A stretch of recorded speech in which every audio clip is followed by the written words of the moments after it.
कर्मातीत बनना है, उसका आधार है सदा हल्के रहना, अर्थात वैरत संकल्प से मुक्त बनना। जो वैरत संकल्प से मुक्त है वो है हल्का, और जो हल्का है वो है फरिश्ता। क्योंकि हमारा फरिश्ता बनने का लक्ष्य है, कर्मातीत बनने का लक्ष्य है, लेकिन इस लक्ष्य तक पहुंचने का आधार है अपने संकल्प को कम चलाना, संकल्प को पॉजिटिव चलाना, व्यर्थों से मुक्त बनना। ओम शांति। ಇವತ್ತಿನ ಸುಂದರವಾದಂತಹ ವಿಚಾರ ಸಂಪೂರ್ಣ ಸಂಪನ್ನರಾಗತಕ್ಕಂಥದ್ದು. ಇದಕ್ಕಾಗಲಿಕ್ಕೆ ನಾವು ವ್ಯರ್ಥ ಸಂಕಲ್ಪಗಳಿಂದ ಮುಕ್ತರಾಗಬೇಕು, ಪಾಸಿಟಿವ್ ಸಂಕಲ್ಪಗಳಾಗಬೇಕು, ಆದಷ್ಟು ಹಗುರರಾಗಬೇಕು.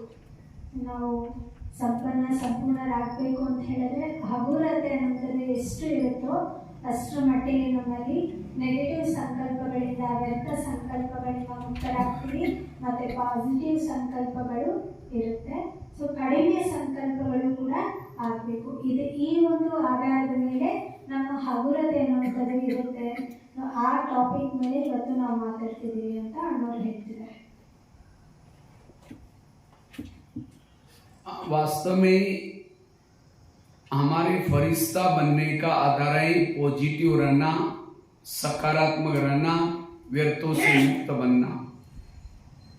ನಾವು ಫರಿಷ್ಠೆಗಳಾಗಲಿಕ್ಕೆ ಅದಕ್ಕೆ ಆಧಾರ ಬಂದು ನೆಗೆಟಿವ್ ಇಂದ ಮುಕ್ತರಾಗೋದು, ಪಾಸಿಟಿವ್ ಆಗುವಂಥದ್ದು, ಸಕಾರಾತ್ಮಕವಾಗಿ ವಿಚಾರ ಮಾಡುವಂಥದ್ದು, ಇದೆಲ್ಲವೂ ಸಹ ಆಧಾರ ನಮಗೆ ಫರಿಷ್ಠೆಗಳಾಗಲಿಕ್ಕೆ ಸಹಯೋಗ ಕೊಡುತ್ತದೆ. क्योंकि जिसके संकल्प कम चलते हैं, जिसके संकल्प पॉजिटिव चलते हैं, उसकी ऊर्जा बचती है, और जितना जिन्होंने अपनी ऊर्जा को बचाया वो सदा हल्का रहता है, वो सदा शक्तिशाली बन सकता है. ಯಾರೆಷ್ಟು ಪಾಸಿಟಿವ್ ಆಗಿರ್ತಾರೆ, ಸಕಾರಾತ್ಮಕವಾಗಿ ವಿಚಾರ ಮಾಡ್ತಾರೆ, ಅವರ ಆತ್ಮಿಕ ಪ್ರಭಾಮಂಡಲ ಅಂತಕ್ಕಂಥದ್ದು, ಪ್ರಕಾಶತೆ ಅಂತಕ್ಕಂಥದ್ದು ಬಚತಾಗುತ್ತೆ, ಸೇವ್ ಆಗುತ್ತೆ. ಅದರ ಒಂದು ಸೇವಿಂಗ್ಸ್ ಅನ್ನುವಂಥದ್ದಾಗುತ್ತೆ. ಅದರ ಮೂಲಕನೇ ಅವರು ಬಂದು ಪರಿಷ್ಠೆಗಳಾಗಲಿಕ್ಕೆ ಸಾಧ್ಯ ಆಗುತ್ತೆ. क्योंकि संकल्प से शब्द बनते हैं, संकल्प से वृत्ति बनती है, संकल्प से दृष्टि बनती है, सब कुछ संकल्प से चलता है, संकल्प से व्यवहार भी बनता है. ಸಂಕಲ್ಪದಿಂದನೇ ನಮ್ಮ ವೃತ್ತಿ ಅಂತಕ್ಕಂಥದ್ದು ಆಗುತ್ತೆ, ಸಂಕಲ್ಪದಿಂದನೇ ಶುದ್ಧತೆ ಅನ್ನುವಂಥದ್ದು ಆಗುತ್ತೆ, ಸಂಕಲ್ಪದಿಂದನೇ ವ್ಯವಹಾರ ಅಂತಕ್ಕಂಥದ್ದಾಗುತ್ತೆ. ಸಂಕಲ್ಪನೇ ಎಲ್ಲದಕ್ಕೂ ಆಧಾರ ಆಗಿರುತ್ತೆ ಅನ್ನೋರು ಹೇಳ್ತಿದ್ದಾರೆ. अगर मेरे संकल्प ही निगेटिव है, बीज ही निगेटिव है, मेरा व्यवहार निगेटिव, मेरी वृत्ति निगेटिव, मेरी दृष्टि निगेटिव, मेरा सब कुछ निगेटिव. ಒಂದು ವೇಳೆ ಸಂಕಲ್ಪ ನೆಗೆಟಿವ್ ಆಗೋಯ್ತು ಅಂತ ಹೇಳಿದ್ರೆ ನಮ್ಮ ವೃತ್ತಿ, ನಮ್ಮ ವಿಚಾರಗಳ ಧಾರೆ ಅದೂ ಸಹ ನೆಗೆಟಿವ್ ಆಗ್ಬಿಡುತ್ತೆ, ನಮ್ಮ ವಾಯುಮಂಡಲ ನೆಗೆಟಿವ್ ಆಗ್ಬಿಡುತ್ತೆ. ಸಂಪೂರ್ಣವಾಗಿ ಎಲ್ಲ ಪ್ರಕಾರದಲ್ಲೂ ಸಹ ಸಂಕಲ್ಪ ನೆಗೆಟಿವ್ ಆಯಿತು ಅಂದ್ರೆ ಎಲ್ಲ ತರದ ನೆಗೆಟಿವ್ ಅನ್ನುವಂಥದ್ದು ಪ್ರಾರಂಭ. और जो निगेटिव है उसके जीवन में समस्या ही समस्या है, और जिसके जीवन में समस्या है वो योग क्या कर सकता है? ना कर्म योग करेगा, ना बैठ कर योग करेगा. ಯಾರ ಜೀವನದಲ್ಲಿ, ಯಾರ ಸಂಕಲ್ಪದಲ್ಲಿ ನೆಗೆಟಿವ್ ಇರುತ್ತೆ ಅವರ ಜೀವನದಲ್ಲಿ ಪ್ರಾಬ್ಲಮ್ಸ್ ಅಂತಕ್ಕಂಥದ್ದು, ಸಮಸ್ಯೆ ಅಂತಕ್ಕಂಥದ್ದು ಬಂದ್ಬಿಡುತ್ತೆ. ಯಾರ ಜೀವನದಲ್ಲಿ ಸಮಸ್ಯೆ ಇರುತ್ತೆ ಅವ್ರು ಯಾವ ರೀತಿ ಯೋಗ ಮಾಡ್ಲಿಕ್ಕೆ ಆಗತ್ತೆ ಅಂತ ಹೇಳ್ತಾರೆ ಅಣ್ಣವರು. ಸೊ ಹಾಗಾಗಿ ಎಲ್ಲ ಪ್ರಕಾರದ ಪರಿಸ್ಥಿತಿಗೆ ಕಾರಣ ಸಂಕಲ್ಪಗಳ ನೆಗೆಟಿವ್ ಅಂತ ಹೇಳ್ತಾರೆ ಅಣ್ಣವರು. इसलिए अपने संकल्प को कम चलाओ, पॉजिटिव चलाओ, ये है हमारा पुरुषार्थ. जिसके संकल्प ज्यादा चलते हैं वो मानसिक रूप से थक जाता है, शरीर के रूप से भी थक जाता है. ಹಾಗಾಗಿ ಅಣ್ಣವ್ರು ಹೇಳ್ತಿದ್ದಾರೆ, ಸಂಕಲ್ಪವನ್ನ ಆದಷ್ಟು ಪಾಸಿಟಿವ್ ಮಾಡ್ಕೊಳ್ಳಿ, ಕಡಿಮೆ ಮಾಡ್ಕೊಳ್ಳಿ. ಸಂಕಲ್ಪಗಳು ಪಾಸಿಟಿವ್ ಆದಷ್ಟು ಅದರ ಒಂದು ಬಲ ಹೆಚ್ಚಾದಷ್ಟು ಸಂಕಲ್ಪಗಳ ಒಂದು ಗತಿ ಕಮ್ಮಿ ಆಗ್ಬಿಡುತ್ತೆ. ಅದರ ಅನುಸಾರವಾಗಿ ನಾವು ಪಾಸಿಟಿವ್ ಆಗಿ ಇರಲಿಕ್ಕೆ ಸಾಧ್ಯ ಆಗುತ್ತೆ. और जिसके संकल्प ज्यादा चलते हैं, व्यर्थ चलते हैं, उसका मन भारी होता है, और जिसका मन भारी है वो परम धाम में परमात्मा के पास नहीं जा सकता।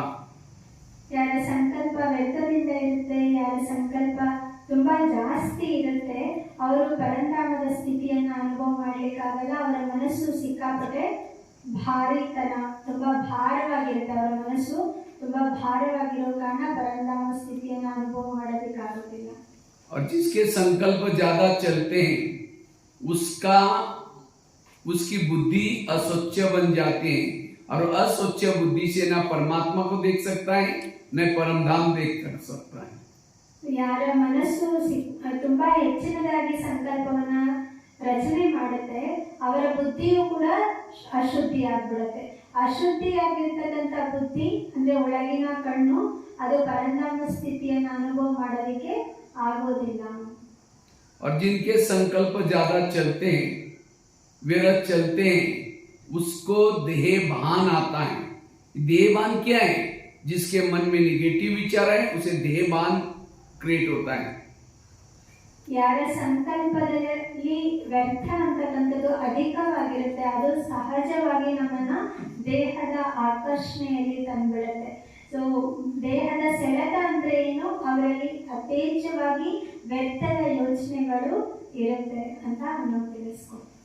इतना ही नहीं, जिसके संकल्प ज्यादा चलते हैं, जिसके प्रति चलते हैं, उसके लिए नफरत आती है, घृणा आती है, वैर करता है। इतना ही नहीं, एक दिन आएगा उसको गुस्सा आएगा। संकल्प विरत चलने से कई दिनों तक वो गुस्से की उत्पत्ति होती है। ಸಂಕಲ್ಪದ ವ್ಯರ್ಥ ಚಿಂತನೆ ನಿರಂತರವಾಗಿ ಆಗೋದ್ರಿಂದ ಯಾರಿಗೋಸ್ಕರ ನಾವು ವ್ಯರ್ಥ ಸಂಕಲ್ಪ ಮಾಡ್ತೀವಿ, ಎಂತಕ್ಕೋಸ್ಕರ ವ್ಯರ್ಥ ಸಂಕಲ್ಪ ಮಾಡ್ತೀವಿ, ಅದು ನಿರಂತರವಾಗಿ ಹೋಗೋದ್ರಿಂದ ಅದರ ಪ್ರತಿಫಲವಾಗಿ ಅವರಿಗೆ ಆವೇಶ ಅಂತಕ್ಕಂಥದ್ದು ಜಾಸ್ತಿ ಆಗುತ್ತೆ. ವ್ಯರ್ಥ ಸಂಕಲ್ಪ ನಮ್ಮನ್ನ ಆವೇಶಕ್ಕೆ ಈಡು ಮಾಡುತ್ತೆ. ಅದರ ನಂತರ ಅವರು ಆ ಒಂದು ಆವೇಶದಲ್ಲಿ ಸಿಕ್ಕಾಕೊಳ್ತಾರೆ.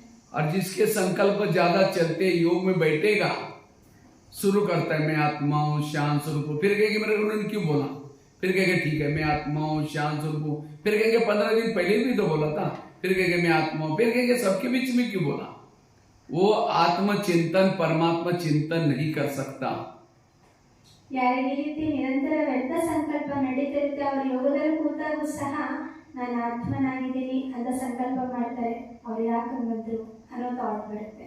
ಸೊ ನಾನು ಹೋಗ್ಲಿ ಬಿಡು ಅಂತ ಮತ್ತೆ ನಾನು ಆತ್ಮನಾಗಿದ್ದೀನಿ ಅಂತ ಒಂದೆರಡು ಆತ್ಮದ ವಿಚಾರ ಮಾಡ್ತಾರೆ. ಮತ್ತೆ ಅವರು ಯಾಕೆ ನನಗೆ ಆ ಸಂದರ್ಭದಲ್ಲಿ ಹೇಳಬೇಕಾಗಿತ್ತು, ಅವತ್ತು ಸಹ ಹೇಳಿದ್ರಲ್ವಾ, ಈ ರೀತಿ ಮಧ್ಯದಲ್ಲಿ ವಿಚಾರ ಬರುತ್ತೆ. ಇನ್ನೊಂದು ಸ್ವಲ್ಪ ನಂತರ ಆದ್ಮೇಲೆ ಮತ್ತೆ ಏನಾಗುತ್ತೆ, ಅವರು ಆ ಸಂದರ್ಭ ನನಗೆ ಹೇಳ್ಬೇಕು, ಯಾಕೆ ನನ್ನ ಜೊತೆನೇ ಈ ತರ ಆಗ್ಬೇಕಿತ್ತು, ಈ ತರ ವ್ಯರ್ಥ ಸಂಕಲ್ಪಗಳು ಅದಕ್ಕೆ ಸಂಬಂಧಪಟ್ಟಂಥದ್ದು ಬರ್ತಾ ಇರುತ್ತೆ. ಅವರ ಯೋಗದ ಜೋಡಣೆ ಆಗಲಿಕ್ಕೆ ಸಾಧ್ಯ ಆಗೋದಿಲ್ಲ. ಈ ರೀತಿಯಾದಂಥ ಲಕ್ಷಣಗಳು ವ್ಯರ್ಥ ಸಂಕಲ್ಪದಿಂದ ನಮ್ಮ ಯೋಗದ ಸಮಯದಲ್ಲಿ ಬರುತ್ತೆ ಅಂತ ಅಣ್ಣವರು ತಿಳಿಸ್ಕೊಡ್ತಿದ್ದಾರೆ. और जिनके संकल्प ज्यादा चलते हैं, विरत चलते हैं, उसको मानसिक तनाव पैदा होता है, डिप्रेशन पैदा होता है। ಯಾರಿಗೆ ನಿರಂತರ ವ್ಯರ್ಥ ಸಂಕಲ್ಪದಲ್ಲಿ ಇರ್ತಾರೆ ಅವರಿಗೆ ಮಾನಸಿಕವಾಗಿ ಆ ಒಂದು ಒತ್ತಡ ಅಂತಕ್ಕಂಥದ್ದು ಹೆಚ್ಚಾಗತ್ತೆ, ಡಿಪ್ರೆಷನ್ ಅಂತಕ್ಕಂಥದ್ದು ಹೆಚ್ಚಾಗತ್ತೆ ಅಂತ ಈ ವ್ಯರ್ಥ ಸಂಕಲ್ಪದ ಗತಿ ಏನಿದೆ ಅದರ ಪ್ರಭಾವಗಳ ಬಗ್ಗೆ ನಮ್ಗೆ ಅಣ್ಣವರು ಅರಿವನ್ನ ಮೂಡಿಸ್ತಿದ್ದಾರೆ. तनाव क्या है? तन में आना, तनाव। विरत संकल्प से तनाव। आजकल कहते हैं मुझे बहुत तनाव है। तनाव को इंग्लिश में क्या बोलते हैं? टेंशन। मुझे बहुत टेंशन है। टेन मतलब क्या? 10। सन मतलब बच्चे। टेंशन मतलब 10 बच्चे। अब किसी के 10-12 बच्चे हैं, माँ बाप शांति से बैठेंगे, एक आएगा पापा जी मुझे कपड़े चाहिए, अब उसको भगा, दूसरा कहेगा पापा जी मुझे परीक्षा के पैसे देने, उसको जितने बच्चे उतना माँ बाप को शांति नहीं। इसी तरह जिसने सारा दिन अपने संकल्प को बहुत पैदा किया, वेरा सोचा, वो शाम को शांति से नहीं बैठ सकता। एक संकल्प को भगाओ, दूसरा आएगा, तीसरा को। इसीलिए कई भाई बहनों की कंप्लेन है, हम योग में बैठते तो पता नहीं क्या वेरा संकल्प चलते, क्यों चलते? हमने पैदा किया, हमारे पास नहीं जाएंगे तो दूसरे के पास जाएंगे, हम उस संकल्प के मम्मी पापा हो गए। इसलिए संकल्प कम चलाना। और वैसे तो हम तो ब्रह्मचर्य के तो बच्चे होते ही नहीं। अगर मेरे वेद संकल्प है, ये भी मेरा ब्रह्मचर्य नहीं है। ಅಣ್ಣ ತಿಳಿಸ್ಕೊಡ್ತಾ ಇದ್ರು, ಒತ್ತಡ ಅಂತಂದ್ರೆ ಏನು, ದೇಹದ ಒಂದು ಸೆಳೆತದಲ್ಲಿ ಬರೋದು. ಒತ್ತಡ ಅಂತಕ್ಕಂಥದ್ದು ಬಂದಾಗಲೇನೆ ನಮ್ಗೆ ಏನಾಗುತ್ತೆ, ಅದು ದೇಹದ ಸೆಳೆತದಿಂದಾನೇ ನಮಗೆ ಬರುತ್ತೆ. ಹಾಗಾಗಿ ಈಗ ಒತ್ತಡವನ್ನ ಇಂಗ್ಲಿಷ್ ನಲ್ಲಿ ಏನಂತಾರೆ, ಟೆನ್ಷನ್ ಅಂತಾರೆ. 10 ಅಂದ್ರೆ 10, 10 ಸನ್ ಅಂದ್ರೆ ಮಕ್ಕಳು. 10 ಜನ ಮಕ್ಕಳು ಒಬ್ಬ ತಂದೆ ತಾಯಿ ಇದ್ರು ಅಂದ್ರೆ ಎಷ್ಟು ಪರಿಶ್ರಮ ಆಗುತ್ತೆ ಆ ಮಕ್ಕಳನ್ನ ಕಂಟ್ರೋಲ್ ಮಾಡೋದಲ್ವಾ. ಸುಮ್ಮನೆ ಕುತ್ಕೊಳ್ಳೋದಕ್ಕಾದ್ರೂ ಆಗತ್ತಾ? ಮಗು ಬರುತ್ತೆ, ಒಂದು ಮಗು ಬರುತ್ತೆ, ಅದು ಬೇಕಾಗುತ್ತೆ, ಇನ್ನೊಂದು ಮಗು ಬರುತ್ತೆ, ಇನ್ನೊಂದು ಹೇಳುತ್ತೆ. ಸೊ ಹೀಗೆ ಈ ಟೆನ್ಷನ್ ಇಂದ ಅನೇಕ ಪ್ರಕಾರದ ಒಂದು ಪರಿಸ್ಥಿತಿಗಳು ಅಂತಕ್ಕಂಥದ್ದಾಗತ್ತೆ. ಬ್ರಹ್ಮಚರ್ಯ ಅಂತ ಹೇಳಿದ್ರೆ ನಾವು ಬ್ರಾಹ್ಮಣರು ಬ್ರಹ್ಮಚರ್ಯ ಹಂತದಲ್ಲಿ ಇದ್ದೀವಿ ಅಂತ ಹೇಳಿದ್ರೇನೆ ಅವರಿಗೆ ಮಕ್ಕಳಿಲ್ಲ, ಹೌದಾ? ನಮ್ದೆಲ್ಲ ಏನೆಲ್ಲ ಬ್ಯಾಗೇಜ್ ಇದೆ, ಸಂಬಂಧಗಳಿದೆ, ಯಾರಿಗೆ ಒಪ್ಸಿದ್ದೀವಿ? ಬಾಬರವರಿಗೆ ಒಪ್ಸಿದ್ವಿ. ಸೊ ನಮ್ಮ ಮಕ್ಕಳು ಯಾರು? ಅವರು ಸಹ ಅವರ ಒಂದು ಕರ್ಮ ಲೆಕ್ಕಾಚಾರದ ಅನುಸಾರ ನನ್ನ ಜೊತೆಗೆ ಬಂದಿರ್ತಕ್ಕಂಥ ಆತ್ಮ, ಆ ಪಾತ್ರದಲ್ಲಿ ಸಿಕ್ಕಿರ್ತಕ್ಕಂಥ ಆತ್ಮ. ಸೊ ಬಾಕಿ ನಮ್ಗೆ ಮಕ್ಕಳ ಮರಿಗಳು ಹೇಗಾಗ್ಬಿಡ್ತಾರೆ? ವ್ಯರ್ಥ ಸಂಕಲ್ಪದಿಂದ ಆಗ್ತಾರೆ. ಸೊ ಅವ್ರು ಏನ್ ಮಾಡ್ತಾರೆ ನಮ್ಮನ್ನ? ಹಾಗಾದ್ರೆ ಮನೆಯಲ್ಲಿರುವಂತ ಮಕ್ಕಳ ಮರಿಗಳು ಟೆನ್ಷನ್ ಅಲ್ಲ. ಯಾರು ನಿಜಕ್ಕೂ ಟೆನ್ಷನ್? ನಮ್ಮ ಮನಸ್ಸಿನಲ್ಲಿ ಬರ್ತಕ್ಕಂಥ ವ್ಯರ್ಥ ವಿಚಾರಗಳು, ಒತ್ತಡದಿಂದ ಒತ್ತಡಕ್ಕೆ ಸಂಬಂಧಪಟ್ಟಂತ ವಿಚಾರಗಳೇ ನಮ್ಮ ಮಕ್ಕಳ ಮರಿಗಳು. ಅವ್ರು ನಮಗೆ ತೊಂದರೆ ಮಾಡ್ತಾರೆ ಹೊರತು ಮನೆಯಲ್ಲಿರೋ ಮಕ್ಕಳು, ಇನ್ಮೇಲೆ ಮನೆಯಲ್ಲಿರೋ ಮಕ್ಕಳನ್ನ ನಾವು ದೋಷ ಮಾಡಂಗಿಲ್ಲ. ಅವರು ನಮ್ಮ ಕರ್ಮ ಲೆಕ್ಕಾಚಾರದ ಅನುಸಾರ ಬಂದಿರತಕ್ಕಂತ विशेष आत्मा। इसलिए वर्तमान समय हमें अपने संकल्प को बचाने की जरूरत है। एक हमारा गीत भी है, यूं तो कोई धन नहीं गंवाना, लेकिन संकल्प का धन कभी व्यर्थ नहीं गंवाना। संकल्प से पूरा कल्प चलता है। अगर मेरे संकल्प नेगेटिव है, मेरा कल्प भी नेगेटिव ही है। ಅನ್ನೋರು ಹೇಳ್ತಿದ್ದಾರೆ. ಹಾಗಾಗಿ ಯಾವುದೇ ಪ್ರಕಾರದ ವ್ಯರ್ಥ ಸಂಕಲ್ಪಕ್ಕೆ ಸ್ಥಾನವನ್ನ ನಾವು ಕೊಡಬಾರದು. ಸೊ ಹಾಗಾಗಿ ಒಂದು ಹಾಡಿದೆ, ಬೇಕಾದ್ರೆ ಹಣ ಕಳ್ಕೊಂಬಿಡಿ, ಆದರೆ ಸಂಕಲ್ಪವನ್ನ ಕಳ್ಕೊಬೇಡಿ ಅಂತ. ಹಣ ಹೋದ್ರೂ ಬರುತ್ತೆ, ಸಂಕಲ್ಪ ಹೋಗಿರೋದು, ಅದರಿಂದ ಹೋಗಿರ್ತಕ್ಕಂಥ ಶಕ್ತಿ, ಅದರಿಂದ ಹೋಗಿರ್ತಕ್ಕಂಥ ಅದ್ರ ಹಿಂದೆ ಇರ್ತಕ್ಕಂಥ ಸಮಯ, ಸಂಗಮದ ಸಮಯ ಯಾವುದು ಸಹ ರಿಟರ್ನ್ ಬರೋದಿಲ್ಲ. ಹಣ ಇವತ್ತು 10 ರೂಪಾಯಿ ಆದ್ರೂ ನಾಳೆ ದಿನ ಏನ್ ಮಾಡ್ಬೋದು? 100 ರೂಪಾಯಿ ಸಂಪಾದನೆ ಮಾಡ್ಕೋಬಹುದು ಅಲ್ವಾ? ಬರುತ್ತಲ್ವಾ? 10 ರೂಪಾಯಿ ಹೋದ್ರೆ 100 ರೂಪಾಯಿ ಅದೇ ಸಮಯದ ಅನುಸಾರ. ಸಂಕಲ್ಪ ಕಳ್ಕೊಂಡ್ರೆ, ಸಂಕಲ್ಪದ ಹಿಂದೆ ಮಾಡಿರ್ತಕ್ಕಂಥ ಸಮಯ ಕಳ್ಕೊಂಡ್ರೆ ಅದರ ಒಂದು ಯಥಾರ್ಥ ಒಂದು ಪ್ರಕಾಶತೆಯನ್ನು ಇವತ್ತು ಅಣ್ಣವರು ನಮಗೆ ಮೂಡಿಸ್ತಿದ್ದಾರೆ.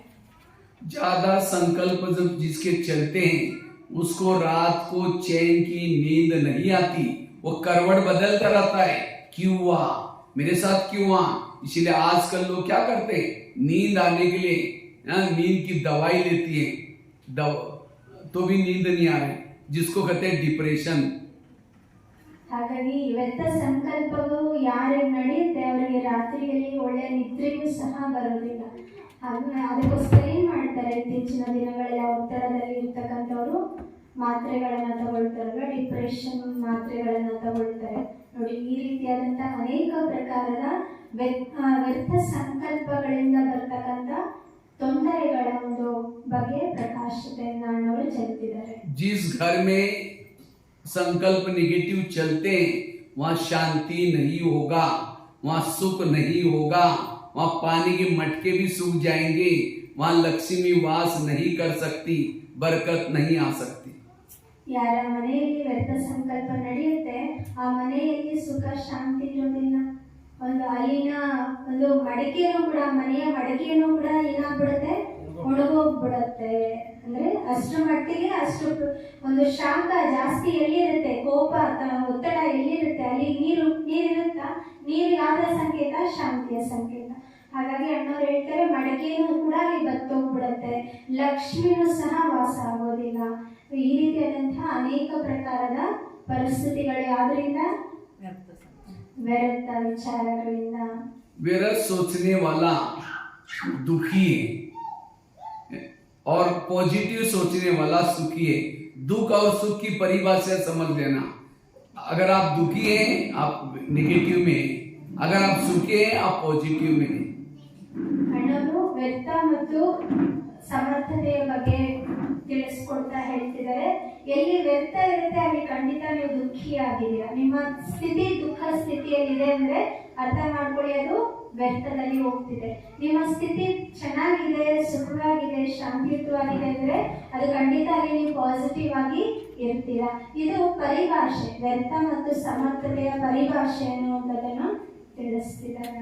पॉजिटिव सोचने से वायुमंडल अच्छा बनता है। वायुमंडल जब पॉजिटिव बनेगा तब देवताएं भी नीचे धरती पर उतर आएगी। तो इसलिए हमें पॉजिटिव सोचने की सेवा करनी है। ये बहुत बड़ी सेवा है जिसको बाबा कहते हैं मनसा सेवा। मनसा सेवा मतलब सदा अपने आप को पॉजिटिव रखना। ಪಾಸಿಟಿವ್ ಆಗಿ ಯೋಚನೆ ಮಾಡೋದ್ರಿಂದ ನಿಮ್ಮ ವಾತಾವರಣಕ್ಕೆ ಕೂಡ ನಿಮ್ಮ ಸಹಯೋಗ ಅಂತಕ್ಕಂಥದ್ದು ಸಿಗುತ್ತೆ. ಮನೆಯ ವಾತಾವರಣ ಯಾವ್ದ್ರಿಂದ ತಯಾರಾಗುತ್ತೆ? ಪಾಸಿಟಿವ್ ಥಿಂಕಿಂಗ್ ಇಂದ, ಪಾಸಿಟಿವ್ ಯೋಚನೆ ಮಾಡೋದ್ರಿಂದ. ಸೊ ಅದ್ರ ಮೂಲಕ ಪಾಸಿಟಿವ್ ಯೋಚನೆ ಎಲ್ಲಿರುತ್ತೆ ಅಲ್ಲಿ ದೇವತೆಗಳು ಸಹ ಹೇಳ್ತಾರಲ್ಲ, ಮನಸ್ಸಿನಲ್ಲಿ ಮನೆಯೇ ಮಂದಿರ ಯಾವಾಗುತ್ತೆ? ಮನೆಯಲ್ಲಿ ಇರ್ತಕ್ಕಂಥವ್ರು ಒಬ್ರೊಬ್ರು ಏನ್ ಮಾಡ್ಬೇಕು? ಪಾಸಿಟಿವ್ ಆಗಿ ವಿಚಾರ ಮಾಡಬೇಕು. जितना पॉजिटिव रहेंगे चेहरे में खुशी होगी। आजकल मैं कई देखता हूँ, कई माताएं घर में जब जाते हैं घर वाले क्या बोलते हैं? मुसीबत आ गई, कि उसके चेहरे में खुशी नहीं है। बाबा तो कहते हैं आगे चल करके मेरे बच्चों का चेहरा म्यूजियम का काम करेगा। किसका? जिसके संकल्प पॉजिटिव है उसका चेहरा म्यूजियम की तरह रहेगा।